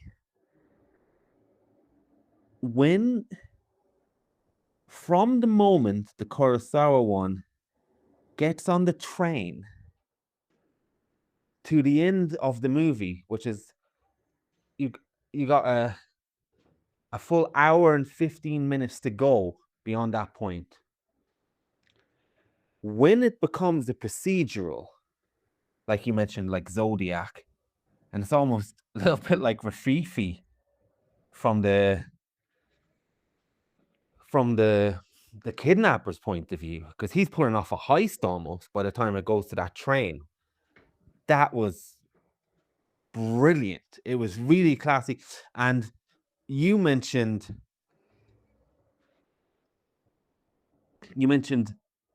would I relax because I know where the movie's going to go, or would I be restless because of just the same accusation? No, for me, the second half of High and Low felt completely different. And this is what makes me think, if I had, which again, I wish I had, as much as I like Spike Lee version, which is like it enough to have a good time and not really think about it again, which is a good enough experience for me. But because of how much I enjoyed the experience of the second half of High and Low, it makes me wonder, would have I had got the same experience of you had I had no idea where it was going? Like you mentioned, where you'd been happy if it was just this guy being a shoe salesman who doesn't want to change with the times and wants to make a great product. See, the fact that experience or that movie existing for a second was in your wheelhouse of possibilities, that question alone entering your mind would alter everything you experienced after it. Whereas for me, I was thinking, oh, isn't it interesting that in the Japanese movie, it's around something as unflashy as a shoe. And one of the reasons why this guy doesn't want to give the money is because his work, which would be part of his life, obviously we get that type of Japanese attention to detail and that Japanese devoting their life to the craft backstory. I was just comparing and contrasting at that point instead of enjoying the moment. So I really do wonder, would have I had tuned into the frequency that you got, should I say, had I watched it completely blind like you? Because what the movie actually is, the Kurosawa one, much more, is a brilliant procedural for the second half. And maybe it was that from the beginning as well.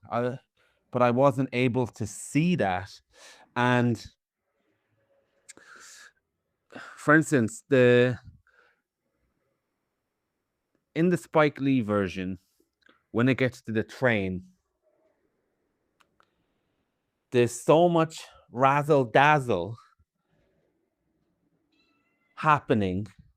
It's almost like how Christopher Nolan does something where, oh, I'm going to make it really complicated, where there's going to be all these different bikes, there's going to be all these people on the train, there's going to be all these things to make you go, whoa, whoa, whoa.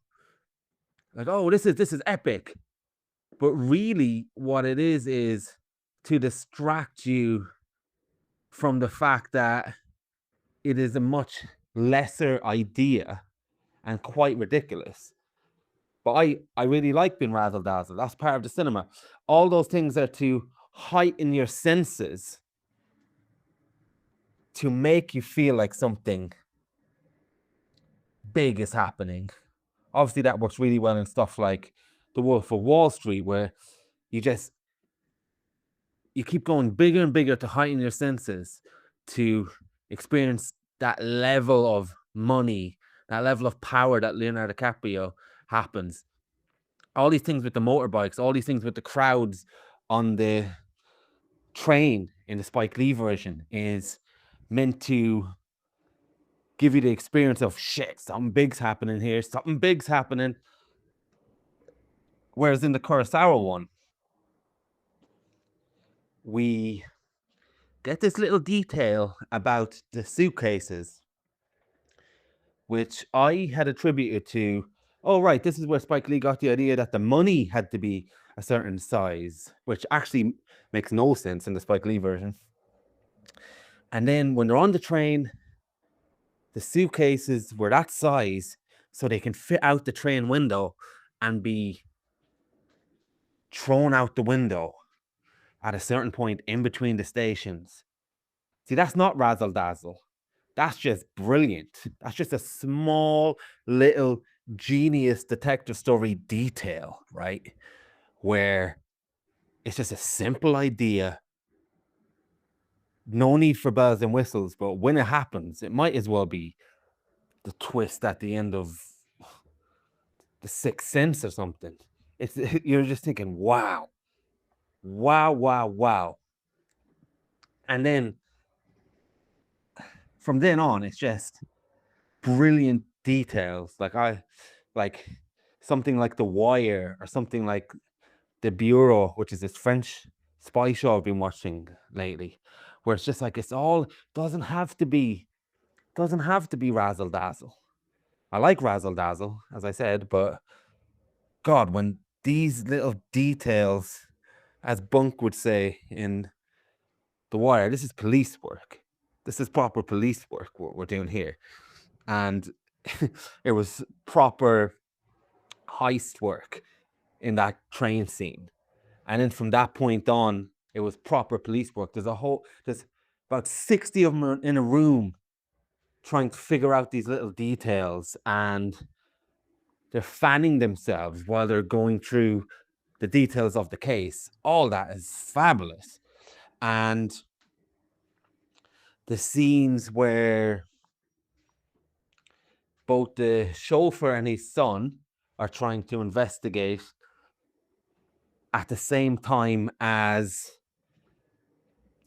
the detectives, and they're almost missing each other while they're trying to track down the case two different ways is brilliant. It's almost like you got two little people trying to do the same level of detective work a different way. And when we get that picture and they're trying to figure out, well, they had to have seen the house from this angle, and then just asking somebody, all these Japanese characters, like the person who's working in the incinerator, all these different people, and we're just seeing all the different characters that are filling in little details to the case. Loved all that.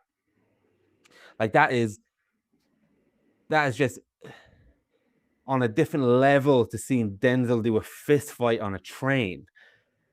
This is epic stuff at this point.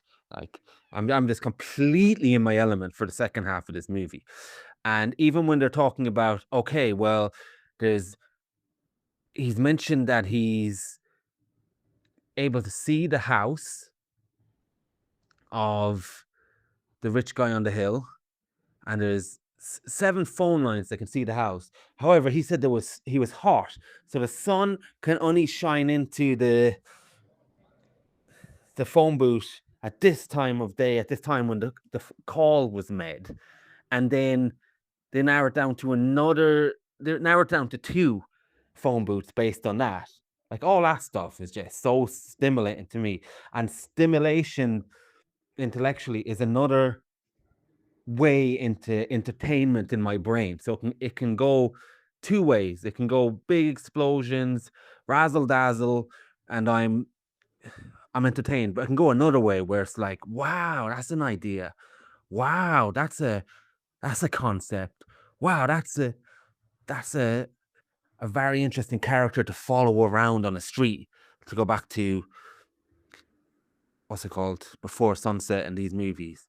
Like there's other ways into getting me that high level of dopamine, I suppose is the best way of putting it. And probably the second half of this movie is my favorite way. And yeah, the bad guy is really cool in this as well. And where we don't know his motivations and he's just doing stuff, and he's quite smart as well. And I love the sting they put where they trace it back to the house and there's two junkies, and then they realize, oh right, he must have spiked them, and then they realize, okay, he must be a medical student because of this.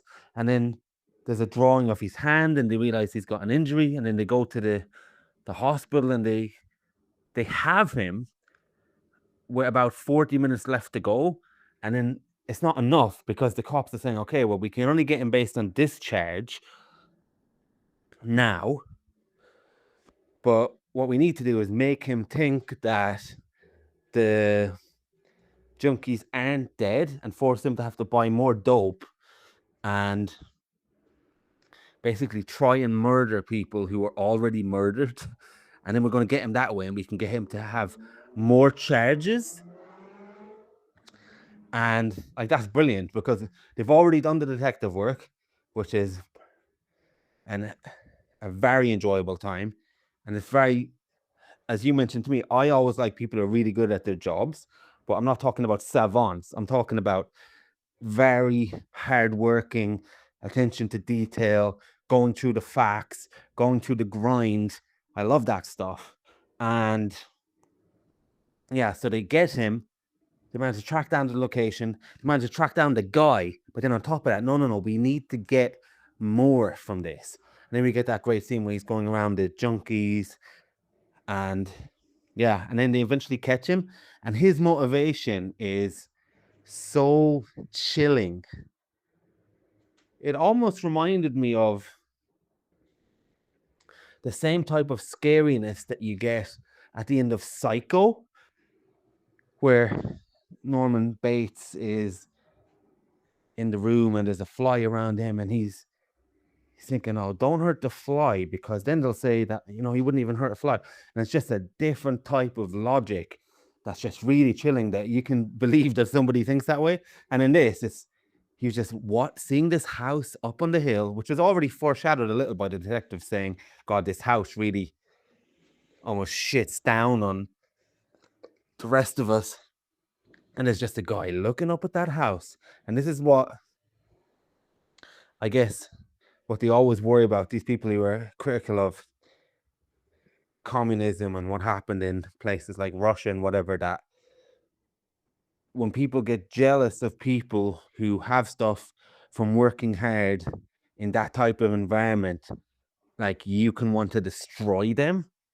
And just from looking at his house, looking at in his position, he just starts to get really resentful. And this comes out of pure resentment. Yeah, that's scary, that type of thinking. It's not like Hannibal Lecter type of scary, but it's much more close to human nature type of scary. So yeah, I really enjoyed that as well. And then when the detective says, were you unfortunate, I wonder, as well? And it's always like, the grass is always greener. And who are you to be resentful when there's people who have so much less than you even? So yeah, it's hard to know where I am on this movie, because I had two different halves, and one half was completely corrupted by a different experience of the same material. And for me, the second half is completely different material than the Spike Lee movie, because the cops in the Spike Lee movie is like are bumbling idiots. And when Denzel and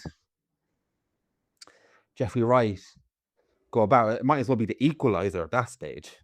Just tracking stuff down, shooting, running around, like, it's very Hollywood. So for me, it was, by that point, the pacing was so different, and how they approached the material was so different by that point, that yeah, I was watching a completely new movie in the Kurosawa one by the second half. And just a few other things you said as well. I didn't mind the swipe of the record logo and the film reels and stuff like that, because I felt like that was very indicative of the character played by Denzel, that he had made his fortune in the 90s. So he was a little bit out of date, and he was a little stuck in the mud, and he was a little not on the beaten pulse, even with stuff like social media. So I thought all those little things kind of really added to that character anyway as well. So I will say that. And yeah, I'm going to have to really, really think about which Kurosawa movie I'm going to watch next, because like as much as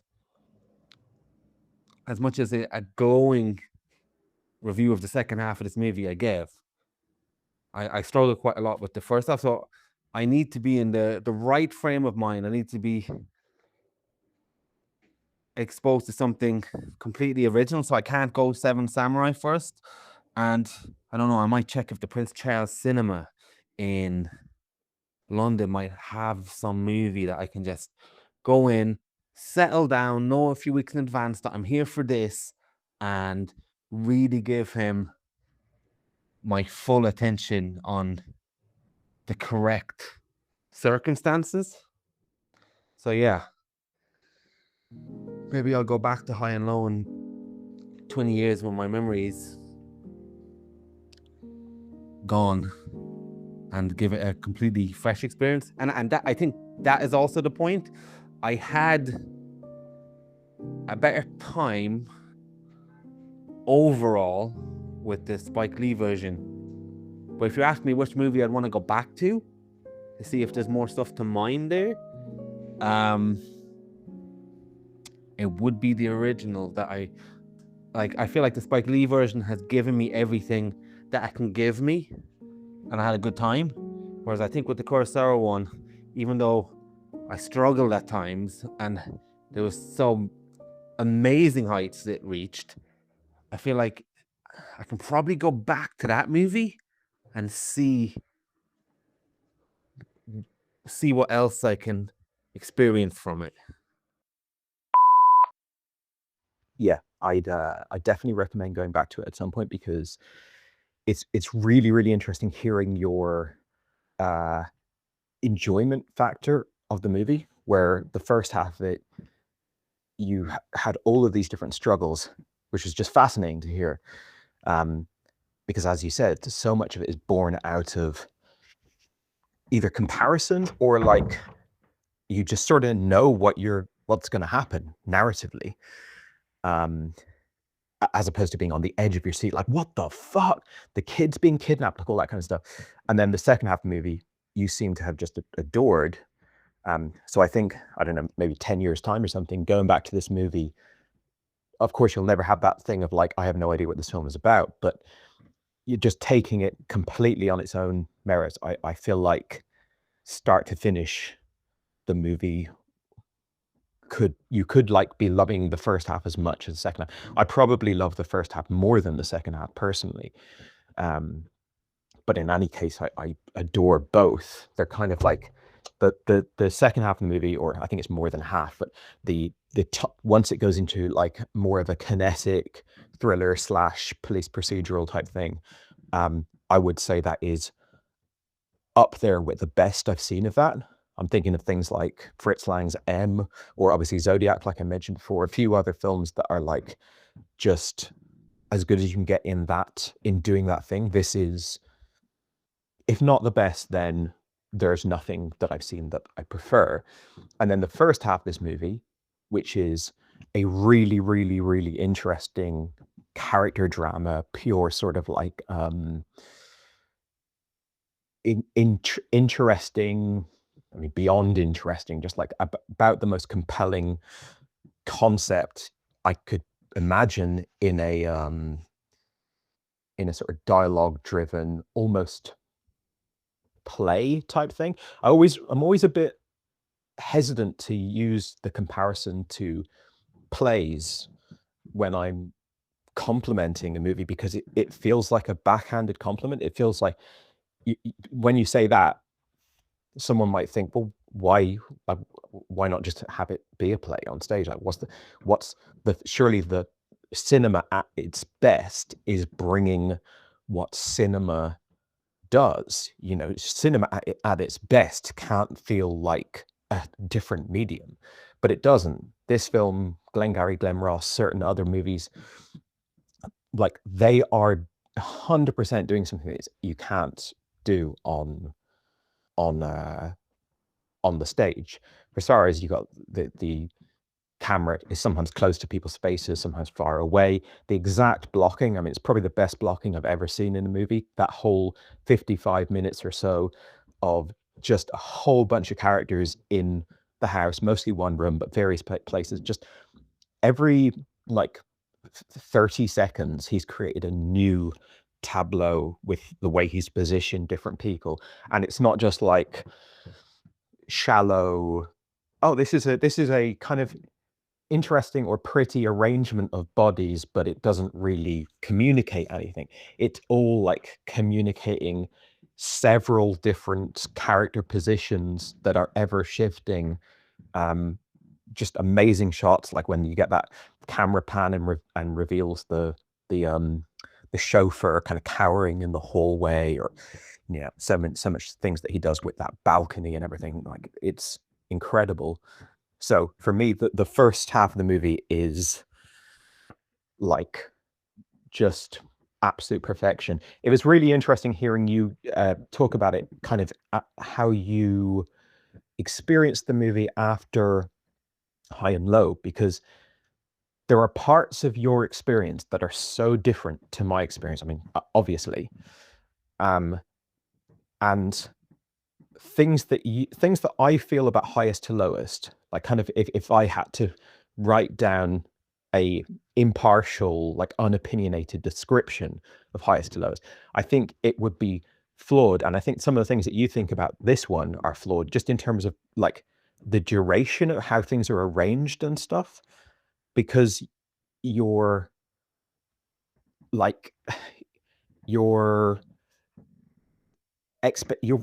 things are like, you already know the answers before they play out. So for example, you mentioned, let me see, I took some notes on what you're saying there. You said Kurosawa doesn't grapple with the moral dilemma for nearly as long as Spike Lee does. So for you, I think for both of us, that was actually, for you, the second half of the movie was better in High and Low, but for the biggest kind of high concept element in both films is that this rich guy's son gets kidnapped. There's a massive big ransom that will completely destroy his life if he pays it up. Although I think even that differs between the two films. And then it's revealed that the kidnappers grabbed the wrong son, but they still want the same, or not son, they grabbed the wrong boy, but they still want the same amount of money. And this guy's now faced with that, well, you're about to give over the money before, so now are you going to do that? And that is unique to this film. I've never seen it in anything else. It's a brilliant idea. I guess is it Ed McBain or whoever, the guy that wrote the original novella or whatever it is, came up with that great idea. And that is the best idea in either film. And I would say Highest to Lowest has 1,000 great ideas, but that is the fucking killer, amazing idea. I think that's really the main thing that Kurosawa took from the novel as, like, now this is so interesting, I want to make this. So you felt that Spike Lee spent way more time on that and explored that in more detail. And I felt the opposite. I felt that Spike Lee it was the best thing in the Spike Lee movie, but he kind of did away with it much quicker, because in the original Kurosawa version, I felt like it had been tackled. It was so much more nuanced, so much more anguish and pain. With Denzel, it doesn't seem like it bothers him nearly as much as it does with Mifune. And so just as I was listening to your voice note this morning, I went back and, like, checked both movies. And that's sort of period from when they find out that actually, although it's not the correct boy that's been stolen, the ransom remains the same to when that character decides I'm gonna pay the ransom. In the Spike movie, it's like 15-20 minutes, and in the Kurosawa movie it's half an hour, and the whole like first half of the Kurosawa movie, a lot more of it kind of is about this kidnapping case. And this is, again, just like the experience of watching Highest to Lowest, having already seen High and Low. I think the kid is kidnapped, and it's very apparent that the kid is kidnapped in High and Low much quicker. And in Highest to Lowest, you get a bit more of his life and his like kind of mogul experience and everything like that.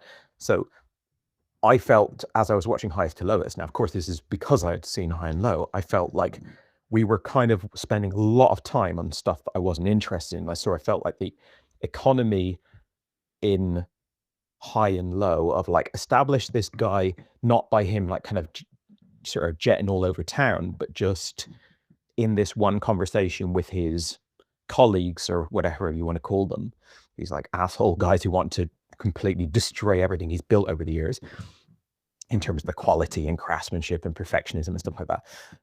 And then just going from that straight into the kidnap thing, I just felt that was like, we're always chasing like the vital elements of this film, so we have more time and space to really dissect them and go deep on them. So yeah, I think a lot of the time when we like a film to a different extent, well, for starters, a hell of a lot of the time when we talk about films, we like it to a similar extent. I would say that's probably the most common dynamic, if you want to call it a dynamic, when we watch a film, when we both watch the same film, is that we both feel quite similar about the film.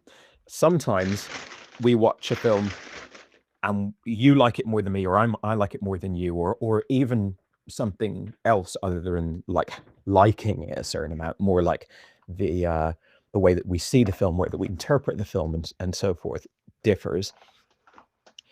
But this is the first time I can think of where we're not even watching the same film because of very circumstantial reasons. Maybe there have been other reasons, but talking about this film with you now, it's like talking about these films, we have not seen the same movies at all. You mentioned that you found High and Low, or Highest to Lowest, really entertaining and really fun, and like I wouldn't be surprised if I could somehow magically go back and not see High and Low first and just watch Highest to Lowest, if I could have kind of got there. I still think like the acting and dialogue is pretty terrible, and there's a lot in it that I amn't crazy about, but obviously I enjoyed Inside Man, which is the closest comparison I can think of in terms of Spike's career. Maybe I'm forgetting some stuff. I really liked Black Klansman, which is a more comedic and is a very different movie to Highest to Lowest, but I've liked some of Spike's kind of more entertainment-y kind of movies, like less serious movies. Haven't seen Old Boy, which is another recent one, also a remake of a Far Eastern movie, but I guess that's another one in that same wheelhouse of like, I'm just going to give you like a fun, entertaining thriller sort of thing that isn't like a big social commentary or whatever. Obviously, the Highest to Lowest has themes that touch social commentary, like race and wealth inequality and all that kind of stuff, but it's not a dissection of that stuff really. Well, I don't think. I take it more as just a fun kind of escapist, lowbrow sort of thriller, and I've liked some of the stuff he's done in that wheelhouse. But yeah, I really have no idea how much I could have liked this movie. Like I could have really liked it. I could have had a great time with it. I just couldn't tell you, because it was just not clicking for me at all. Now it's been quite a while since I've seen either of the films, so my memory of them is a bit more limited now. But it was interesting hearing your, like, basically this film Highest to Lowest has come out, and you've decided, I want to watch this. I want to watch this new Spike Lee movie. I think you're more of a you get more excitement out of a new release than I do. So it was like, yeah, it's weekend, new Spike movie, let's go. And that forced me into watching High and Low because I wanted to watch it first. And so I was sort of like forced into watching High and Low quickly, and then forced into watching Highest to Lowest straight afterwards because I want to have this conversation with you. And then I've gone back and watched High and Low, and you were forced into watching High and Low so that you could then continue having this conversation with me with that element. So hearing you talk about how this was not the right time for you to see High and Low, it would have been better if you'd like seen it nowhere near Highest to Lowest, or maybe been able to see it in the cinema. And I agree, like if you have, and you live in London, which you've got more opportunity, but I even here I have quite a lot of opportunity to do this. At least the cinemas play them. I don't have necessarily that much time on my hands, but if you can get to see these classic movies in the cinema, it definitely elevates them. But there's so many factors that go into how much you're going to enjoy a film. Now, I know, like, you loved the second half of this movie, and I think a lot of Kurosawa movies have this sort of split up. Like they're like 1/3 is not like this third or whatever. That seems to be a bit of a theme for him. But I think if you hadn't seen Highest to Lowest, of course, we'll never know, but I think you would have found the first half of this movie like incredibly engaging, like pure entertainment, edge of your seat, nail biting, like as engaging as it gets. And you already have had that experience with the second half of this movie. So I don't think this is one of these stuffy old classic movies where it's like, oh Jesus Christ, okay, I guess I got to appreciate that this type of shot was never done before, and it's not an academic exercise. Certainly wasn't for me. But nevertheless, watching older films or films that are outside your comfort zone, because like you said, your comfort zone could be old movies. I know that you are very comfortable with like old westerns, for example. And if I or if someone gave you like an old western to watch, I don't think you would need to make sure you got into the right headspace and you maybe watched it in the cinema or you played all your cards right. You could kind of just throw it on and enjoy it. It's interesting hearing you go back to this, like you watch films for entertainment's sake, and on it without any explanation, that could be taken as like you like watching The Matrix and Indiana Jones and stuff like that. But obviously that's not the case. Like you've mentioned Perfect Days as an example of a film that you find very entertaining. I don't think, like, unless you're like a film scholar or like you're studying film, or you're a film critic, or you're maybe a filmmaker looking for technical stuff to draw from. I think everyone watches films for entertainment's sake, but entertainment in the way that you're phrasing it, so you're not making a distinction of John Wick movies being entertaining and like Jim Jarmusch movies not being entertaining. You're saying that if you are engaged with a film and its elements, whether they're like direct plot narrative elements, whatever, or they're like elements that derive more from like your appreciation of the filmmaking or whatever, those elements, like I know you're a huge Nuri Bilge Ceylan fan. I presume you find his films entertaining. To me, that is just like being highly invested in and enjoying what the film is doing. And so that's kind of how I feel everyone engages with film, is they want to be entertained, they want to have a good time. And when I had this film in my sights, and like I said in my previous voice note, I was under the impression that it was by Ozu. I was like, okay, old Ozu movie, like I expect that this is a highly regarded movie because otherwise we wouldn't be getting this remake. So then I want to watch the Spike movie because I just generally like watching his movies, and this one had a good reception and stuff like that. So I kind of want to watch the original because I don't think I'll ever watch it if I watch the Spike one first. And so I was expecting that this film would not be entertaining, but this the way that this film is right now, I think like this is absolute maximum entertainment value. I think this is probably, and if we're taking again, if when we say entertainment, it's a broad capturing of like how engaged are you with the movie and how much are you enjoying the movie. This is the most entertaining film I've seen in the last year, easily, under that definition. I think the last film I saw prior to this that was just like, I saw it and I was like, this might be like one of the best films I've ever seen, was The Holdovers, which is maybe two years ago, something like that. And both of those films, I think those are the two films I can think of from this decade, or from my watching in this decade. Obviously, High and Low is not released in this decade, where I've like been like, this might be the best film I've ever seen, kind of thing. And obviously, there's obviously lots of films that I really enjoy. It's interesting, actually, because the last two films I've seen that I really, really loved were Triangle of Sadness and High and Low. And they're both films about the challenge or the prospect of going from being rich to being poor, and what are the implications of that, and could you handle that, and what moral choices might you make in the face of that, and so forth. So maybe there's that's probably purely coincidental, but it's interesting that that's been a theme. Not that those two films are at all similar, but that's a theme in both of them. Just trying to think if there's anything else. Oh yeah, so you said that there was a massive like Denzel Washington hole in the movie. Again, I think this just comes down to which one you watch first. I would say Mifune in the original is just like a million times more compelling, a million times more screen presence, magnetic, like way better acting than Denzel in the sequel or the remake.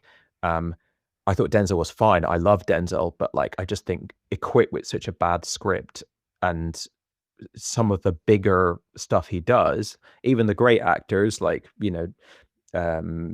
Robert De Niro and Pacino and Nicholson and stuff like that, we've seen them go too big or camp or something in certain movies where it's just not working. And I felt like this is not for me a movie that I would put in like the top 10 or 15 best Denzel performances.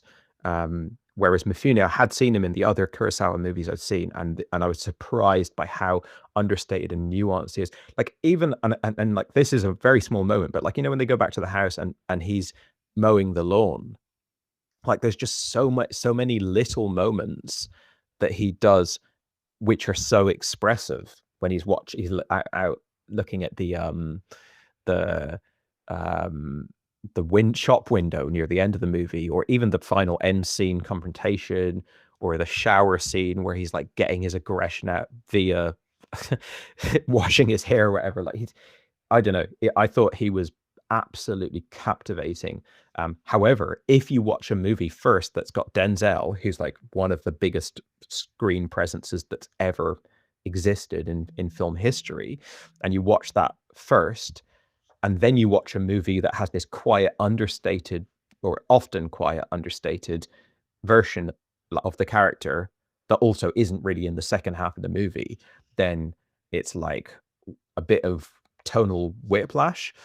Another interesting thing that's like a point of comparison, you felt that the stakes of the how, what's the word? The implications of the paying the money were different in both movies for certain reasons, and I did as well. It's very interesting comparing them, and I wonder again how much this comes out of the order that you see the movies. So you've said that Mifune wasn't really being tasked with giving over his own money because it came from the wife's dowry, and that kind of undercut the how painful it would be, or how it's like, well, it wasn't even money in the first place, so like it's kind of whatever. Whereas that Denzel was a self-made man, I felt kind of the opposite. Like we don't know what background Denzel's from. Like we as far as I'm aware, we don't know if he's from like an upper class background, a middle class background, or if he's from poverty. That's also a possibility, but I don't think we get that context in the movie. We do get the context that Denzel won't be poor. Like that's kind of established from the beginning. He goes, when he presents this to his wife, it's like, look, he wants to save this failing record label that means a lot to him, and in doing so they're going to have to tighten up their belts. They're going to have to move to a smaller place. Like it's going to be really financially significant to their wealth level, but it never feels like Denzel's going to be like working in a supermarket or something like that. To me, it's also like they spread out the kind of information of what the implications are for him throughout the movie, rather than like loading it up prior to him making this decision. But I never get the impression from the movie that Denzel is making a choice between like immense wealth and abject poverty. In High and Low, yes, he was like, part of starting his career was this dowry from his wife, but it feels to me, this doesn't feel like he's like a nepo baby or something. This just feels like how you could ever possibly go from poverty in that era in Japan to having any kind of a career. But he feels like everything that he's got, his immense wealth, like it's not like the wife's dowry is it like that's still their current wealth. Like he's a very wealthy man at this point, and he's built this incredible career of being like a brilliant master, and he's being asked to give that up and go into real poverty. Now that's, again, my interpretation of it could be flawed because we don't get full context in either, but it feels to me that like with the way he's talking about to his wife, is like, you can't I don't think you can handle being poor. You're saying these things, but you don't actually know what it's like. It feels like a way higher stakes thing. Now, the other thing that both are being asked to give up, which is quite like almost identical in the two movies, is their work, right? Their baby, their thing that they built creatively. They're like, they both see a newer a destruction of their industry by like shoddy craftsmanship, whether it's AI generated music or cheap high margin shoes. They're both going, I've built something beautiful because I'm a master at my craft, and you're asking me to throw away my whole legacy. And that is identical in the two movies, but I think that what Mifune is faced with is a way more difficult proposition, because he's going to be poor, whereas Denzel, it feels more like he's just going to lose his creative baby, which of course is massive. But because of the order I watched the movies in, when I was watching the Denzel one, I was like, oh yeah, we'll just definitely pay for Denzel. Like, you know, he'll still be fine. Like, of course he'll lose stacking records, but it's already failed. It's not like the High and Low one where it's like still like, you know, killing it as like the best in class shoes of the country or whatever. So very interesting, that difference. You spoke at great length about the razzle dazzle element, which I think is brilliant. Like that's a perfect word for it. And I really like the way you use Chris Nolan as an example of that. Like that thing of, we can watch movies and we can break them down logically, and we can sort of make intellectual arguments about them, but it's harder to quantify the razzle dazzle element. And Spike is a master of razzle dazzle, as is Nolan. And as you've mentioned, when you compare like the bike chase, train sequence in both movies, razzle dazzle can cover up a lot of cracks, and that's not me like giving like a backhanded compliment. As with Chris Nolan, we've seen in things like The Dark Knight, if you watch a movie and the razzle dazzle is brilliant, which I don't think it is in Highest to Lowest, but it's fine, it's decent, then great. Like that is, it's the movies, baby. Like that's what you want. Yes, you want that sometimes. I think what the order I watched the films in, having gotten this like forensically detailed, even before the train sequence, just that whole conversation, the way it's broken down in so many different ways. There's so many different pressures, and pressures being applied in different ways, like the way that the presence of the chauffeur, and will he actually make a vocal appeal for it, and what does that feel like from like there's just so much careful staging. And then when we go into like a procedural, it's so cleverly given to you. And then when we find out who the killer is, or kidnapper, that the movie's not over, like you said, we're like, we've still got more exacting detail to do.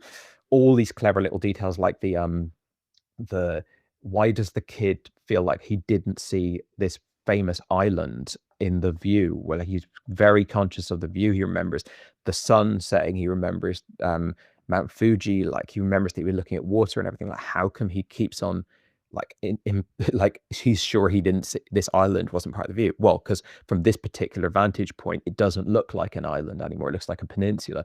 And there's just so many clever little details like that, that going from that into it's all about the fun razzle dazzle is very different. And if I'd just seen Highest to Lowest first, I'd be like, bring on the razzle dazzle. This is brilliant. So yeah, really, really interesting. I don't know what I like.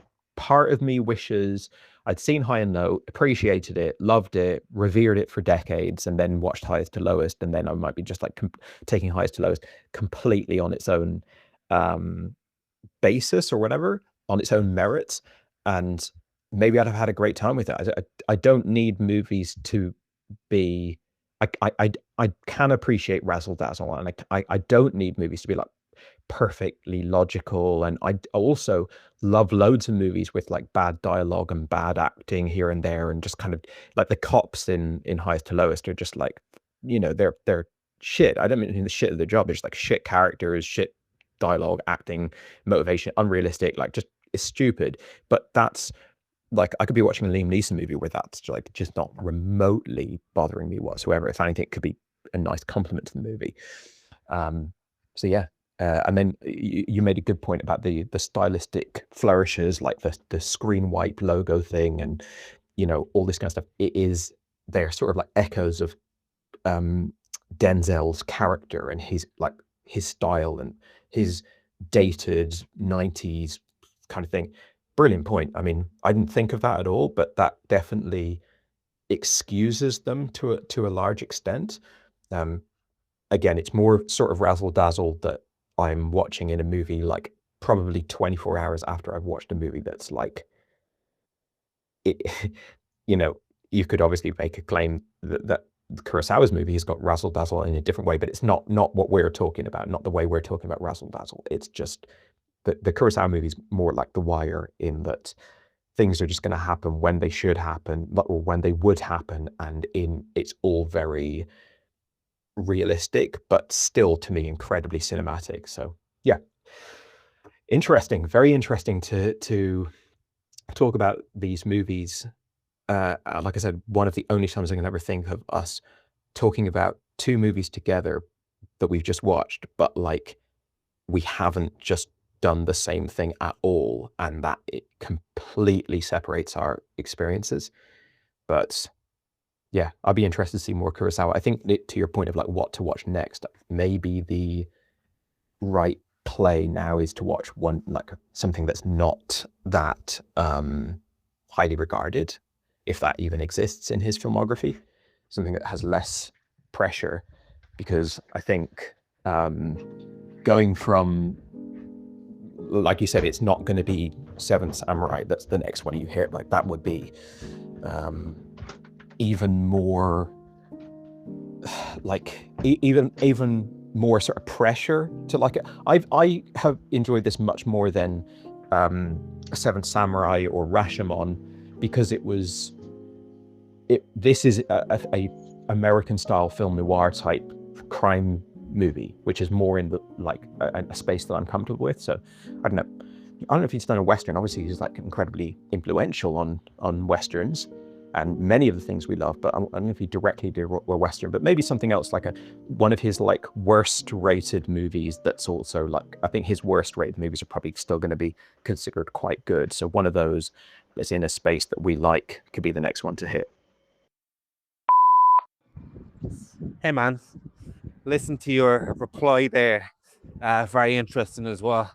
It's almost like we live in two alternative universes and we're both talking about our version of the movie we saw first and trying to connect with each other's alternative reality experience. I actually listened to your reply in the office at work, and because it was something like 30 minutes long, I wanted to try and remember as many points as possible. I don't really believe in writing notes, although it's a great idea, and I don't know why I don't believe in not writing notes. I think sometimes it stops my free-flowing brain. So I said I'd go out and reply to you now just a few things about what you said. For one thing, yeah, if there was a world where I saw high and low first and then saw highest and lowest, I could have quite possibly had the exact same experience as you, as I said. And I could be taking apart the Spike Lee one based on all the things that were wrong. How you felt? Obviously that didn't happen, but just to get back to something you touched on there in terms of what we mean by entertainment. And yeah, you correctly defined entertainment when we speak about it, or certainly when I was speaking about it, as being engaged with the movie. That's correct. Now, there's movies like Nuri Bilge Ceylan's movies, a lot of these movies that I absolutely love, like you mentioned, Perfect Days, Film Vendors, and I've had an entertaining time with them. I've loved them, but when it comes to pre-watching the movie, I'm not thinking I'm going to be entertained by them. Now, you would think I would at least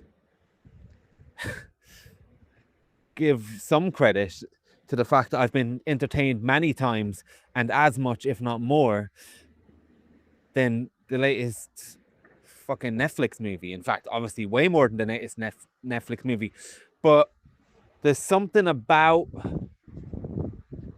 long foreign movies with not very enthusiastic titles.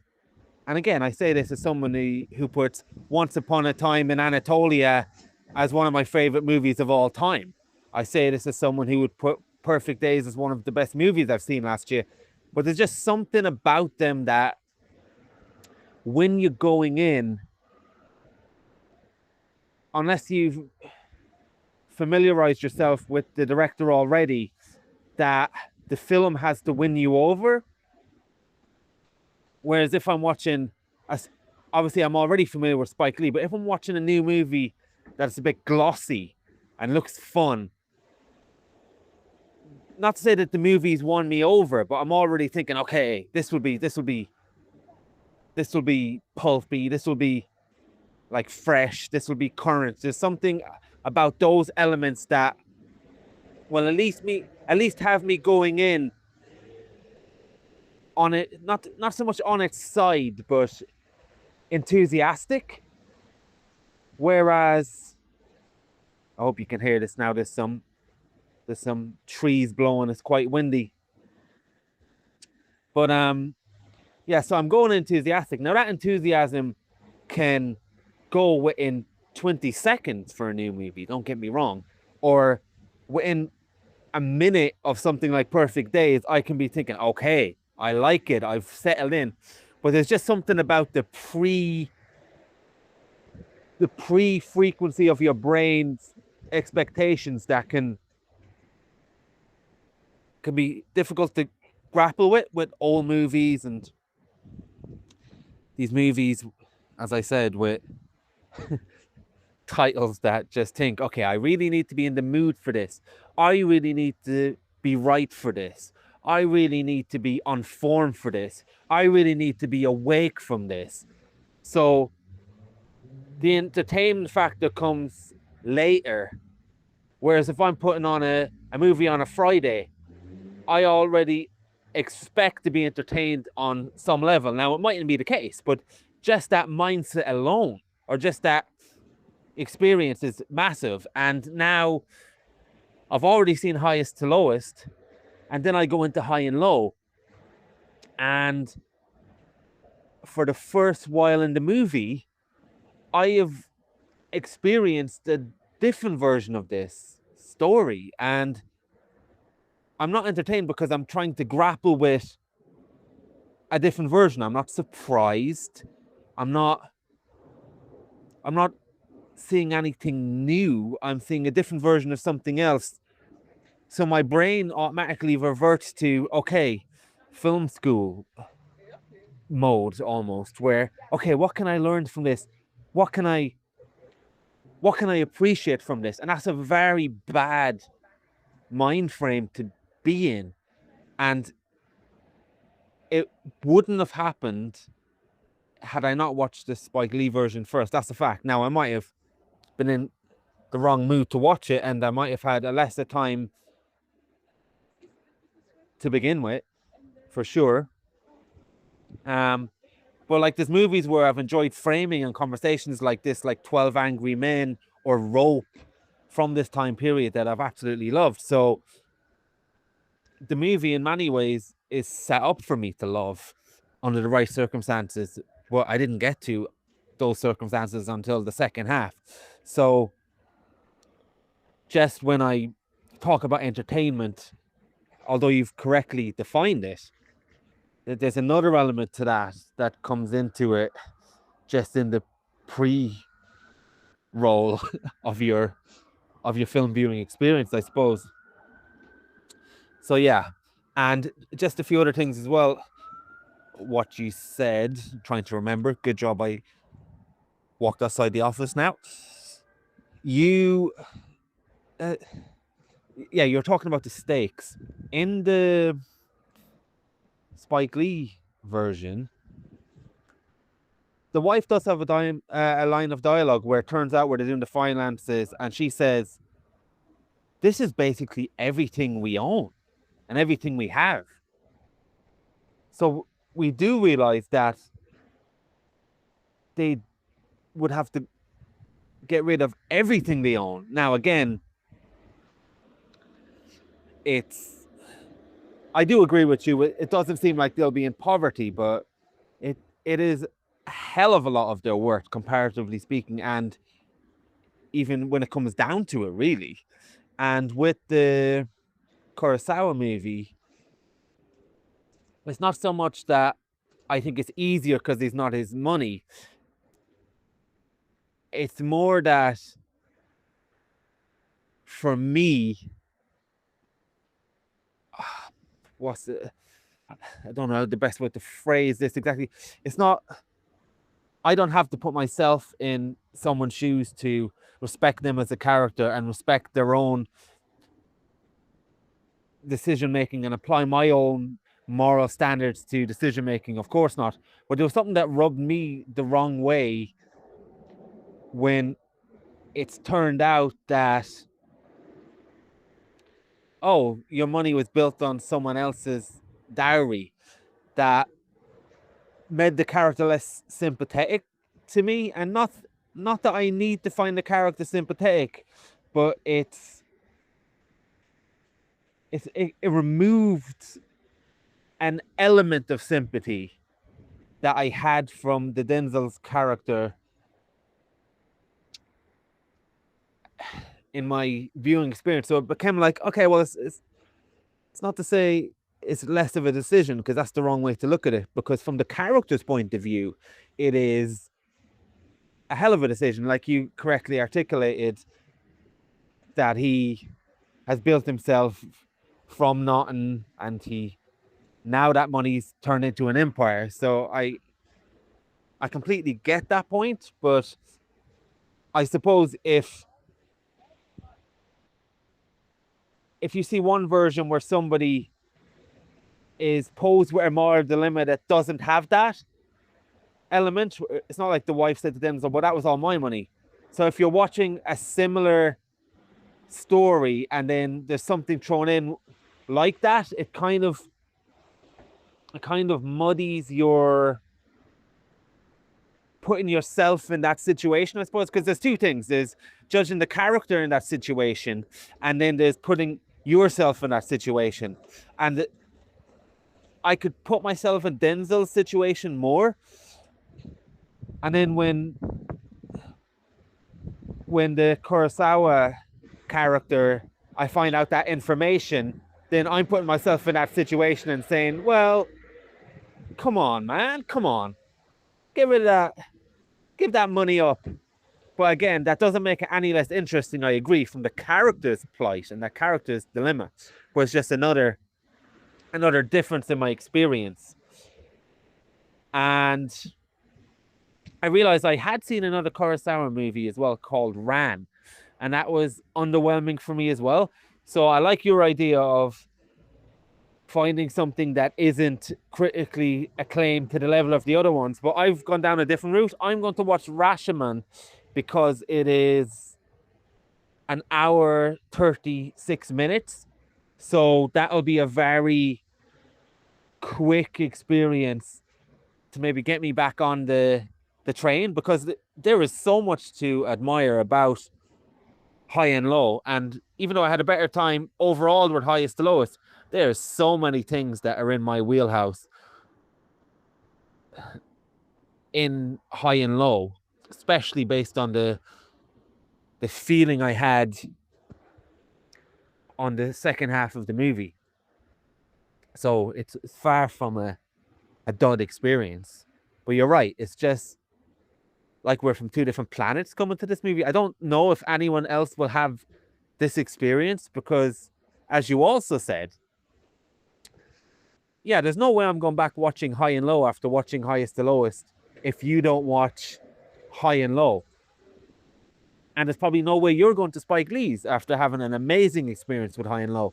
So the circumstances that even allowed this conversation are very unique in itself. I guess maybe the next picture show might do something like it, because I know they compare different movies that are thematically linked. So there's a good chance they might do something like that. But regards to anyone else, I don't know who's going to be put in this position. So very worthwhile conversation, I have to say. Oh yeah, and just one other little thing I want to say. There's a line that you said that you put as bad dialogue, where the son is saying, "Oh, whatever, King David, he's got the coldest, the whatever you said, the best ears in the business, but the coldest heart." See, for me, that's not bad dialogue. I love that line, because that is a punk ass teenager trying to be a punk ass to his dad to piss him off. I could definitely imagine a teenager saying that, because teenagers say the most inflammatory things. But when you're talking about the cop characters and stuff like that, yeah, all those are completely ridiculous. But I just got to add that little tip as well. I mean, I can't think of a less punk-ass teenager line than that. It sounded like something out of like Seventh Heaven or something to me. But anyway, but it's funny. Your next port of call is Rashomon, because we've literally had like one of the best examples of a Rashomon experience I've ever had in my life here with these two movies. Like as you said, we're stood in completely different, like, alternative universes. yeah, interesting. Like the big part of this movie, or a big part of both movies, is this moral dilemma, and I think the ways in which we sort of interpreted it differently or felt differently is very interesting. I would go so far as to say these films are made to create that conversation, to create that, like, what would you do? What do you think of him? And both films very heavily feature the media perception. In the case of Highest to Lowest, it's social media. In the case of High and Low, it's the sort of traditional media, but they're both about, like, what does the court of public opinion think of this guy? You know, they're both known entities. They're both people that the public have an existing kind of stance on, both the company and the individual and stuff like that. And then, you know, what is it? Is this a good look? Is this a bad look? And yeah, I like that our conversation is kind of focused in on these little details, like the dowry, for example, and how they change your thoughts. And I think both films do a good job.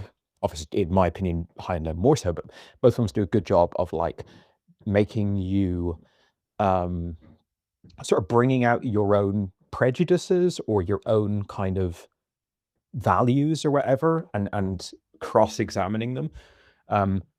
I think for me, that the big thing that they're, well, I don't know if it's the biggest thing, but, like, a major thing that they both stand to lose, and this is the same for Denzel and Mifune, is they stand to lose their baby that they've created. Like, that is, no matter what background economically you come from, it doesn't matter what the outcome lifestyle wise would be for you. Losing the thing that you will certainly lose is your baby. And in both versions, we learn from a very early point that is something that's directly under threat.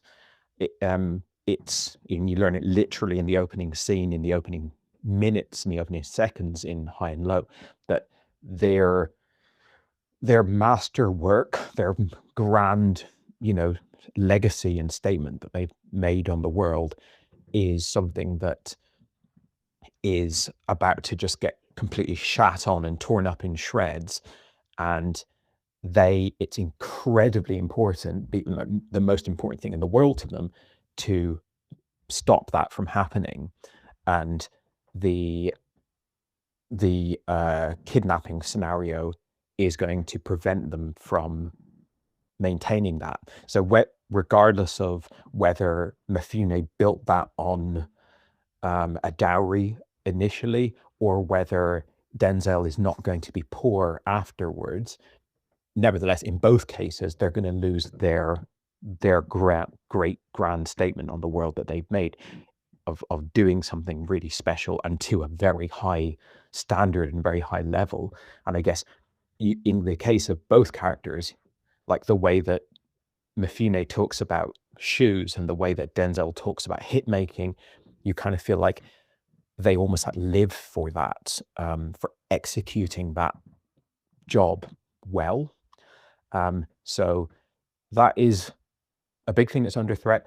But then for me, I guess I felt like, when the dowry thing didn't bother me at all. Like, I just think, he got some seed funding essentially initially. Like, he is everything that he has, and like both creatively and materially, he manifested into the world.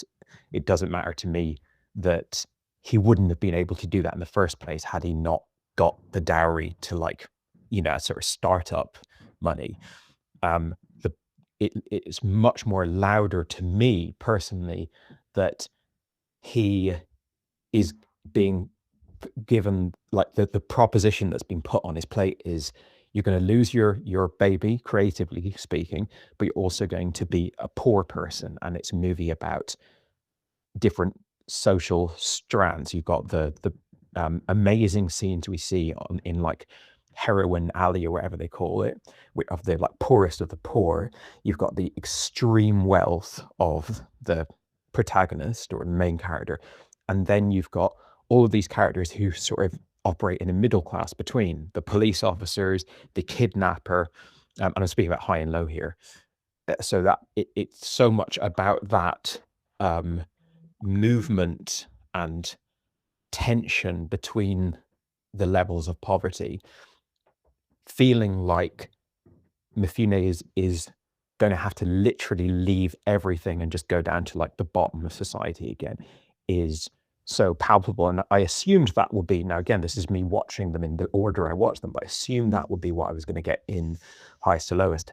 And yes, you're right that the wife says we're going to have to sell everything, the penthouse, the summer house, the whole thing. Like it's every single thing about our lifestyle is going to go. I still, and I could be wrong here, but I still never got the impression that they were actually going to end up poor people. I more got the impression that they're living in extreme opulence, and the life that they go to is going to be much more pared down. Maybe they're going to have to move into like a middle class life, or but I didn't feel like, and again, this is maybe not 100% concrete in the movie, but it never felt to me like Denzel is going to be out like washing cars or something like that. So I felt a bit less of the apocalyptic nature of High and Low there. But ultimately, I think like I was saying, there's just so many different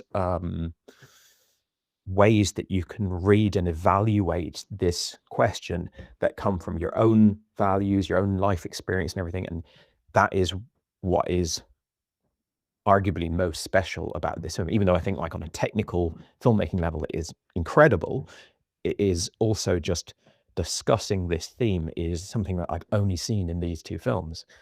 It's like those, those, what's the word? It's like the trolley problem is a famous one of these, but it's kind of an idea that a thought exercise or whatever is that kind of like they found a really potent thought exercise and then they're exploring it. And it's interesting hearing your thoughts on the entertainment thing about like how entertainment is not necessarily a descriptor of the experience of watching a film. It's more a category that you're pre-assigning to films before watching them. So when you describe a film as entertainment, it's almost like something that you would do before you've seen it. So you're going, the new Marvel movie, like Fantastic Four, I'll put that in the entertainment bucket. Then, like your man who made the Uncle Boonmee, who sees his past lives, that Thai dude or whatever he is, like that, he comes out with a new movie, you're going, let's put that over here in the not entertainment bucket, but maybe worth watching because of other reasons. And that's an interesting, we all obviously do that. We all obviously go, this is a film that I want to watch when I'm more alert, I'm more patient, I'm not restless, I'm not, I don't need just like a extreme hit of like zero brain, just, you film, just do all the work and I just sit back and enjoy it kind of thing. That's something that Speed offers you. But I guess when it comes down to the actual watching, if the film, like when I'm watching, this is again, because I didn't know anything about this movie. I thought it was going to be an Ozu movie, I thought it was going to be real slow. I thought I was going to have to invest very heavily and like work and probably come away not fully appreciating it because it's outside of my wheelhouse. But then it turned out right from the get-go that it's very, very easy to connect with. And so, yeah, I had that entertainment experience with it. But yeah, fascinating experience. Like you said, I don't think there's many people who have watched high and low and then highest to lowest in a very short period of time, and then discussed it with someone who's done the inverse of that also in that very short period of time, and being able to kind of like grapple with that, like how those two experiences are different. But a rewarding conversation, and I have seen Rashomon, so I'll be interested to see how you fare with it. And Yeah, I mean, I was going to sort of start saying things but you know what? let's just see where the chips fall, and maybe I'll come along for the ride. After saying I've never taken notes, I now have since taken notes, went outside my building again, and to reply to something else you said, there's something that you reminded me of that I totally forgot to mention. And you rightly said that regardless of where they got their money from, you said that they stand to lose their baby. And that is very compelling. And it definitely is very compelling. So I do agree with you. It's not about so much where they came from at a certain point, it's what they stand to lose. And you said they stand to lose their legacy and the thing they've built up. Well, what's really interesting about both movies, and perhaps more interesting in the Kurosawa movie at this point, that actually didn't really occur to me at the time until this conversation, is not so much about their legacy. It's about them regaining, or for the first time in the case of the Kurosawa movie, gaining creative control over their passion and the thing that they love the most. Because at the start of the Kurosawa movie, the main character is talking about how he objects to making this crappy shoe, and we keep hearing reference to the old man, and it's mentioned that, oh, now he's managed to over time keep on buying up a stake of this company, so now he has 47% or something and the old man has 45, so he's got more creative control at this point and he becomes the majority holder. So the fact that only at this point in his life and only this point in his love for what he does and his work, he's in a position now where he can be totally the main voice, and that's really fascinating, and it adds an extra wrinkle in terms of they're on the cusp of gaining creative control, or well, let's just say control full stop, but someone is taking that control out of their hands literally by controlling a ransom and a kidnapping. And that's something to grapple with as well. These people who want to be in control or are used to being in control are totally powerless. So it's not just a monetary thing. So it's great stuff we're grappling with here. And in the Denzel story, he already willingly gave away creative control. He took his finger off the pulse and his eye off the ball, so to speak, and his company hasn't had a hit in a long time. I think it's revealed that they were really dominant in the early 2000s, and they're no longer where they were. And so he actually wants to buy back his shares so he'll be able to regain creative control and what he's given away. So that also gives us two different things to chew on in relation to the stakes, because one guy has worked his whole life at making shoes and running a company, and now he's finally at the point where he can gain control of it, and then this kidnapping has come and he has to make that decision. Whereas Denzel, you've already had your chance, you blew it, and you're trying to get back what you already had. So it's almost like a second chance or a first chance is happening in both these movies, and now that's great stuff to grapple with as well. So I guess definitely the case can be made that the Kurosawa main character, you keep on saying his name, I forget, that's more of a tragic That's more of a tragic ending and more of a tragic dilemma where you finally get to the top and you don't make it. Whereas one guy already was at the top. And we're not just talking about financially. And at the end of the movie, in the Kurosawa one, it's mentioned that he works for a rival shoe company now, and he actually doesn't mind not being in control of everything, so he can focus on the shoe. We get that little bit of information. And I think in the Denzel one, he manages to get his own smaller label, so he manages to regain creative control. So it's much more tragic when you put those stakes side by side in high and low, as it is probably lesser in highest to lowest. Forget the whole financial side of it, now that I think about it. So yeah, there is that to it as well, which I never really considered until I was having this conversation with you. So thanks for that. And the other thing what I forgot to respond to, yeah, there is great moments with the main actor in the Kurosawa movie, like you mentioned, where he's mowing the lawn intensely. I forgot to mention that point as well. So yeah, there's just so much here. There's so much here to dissect.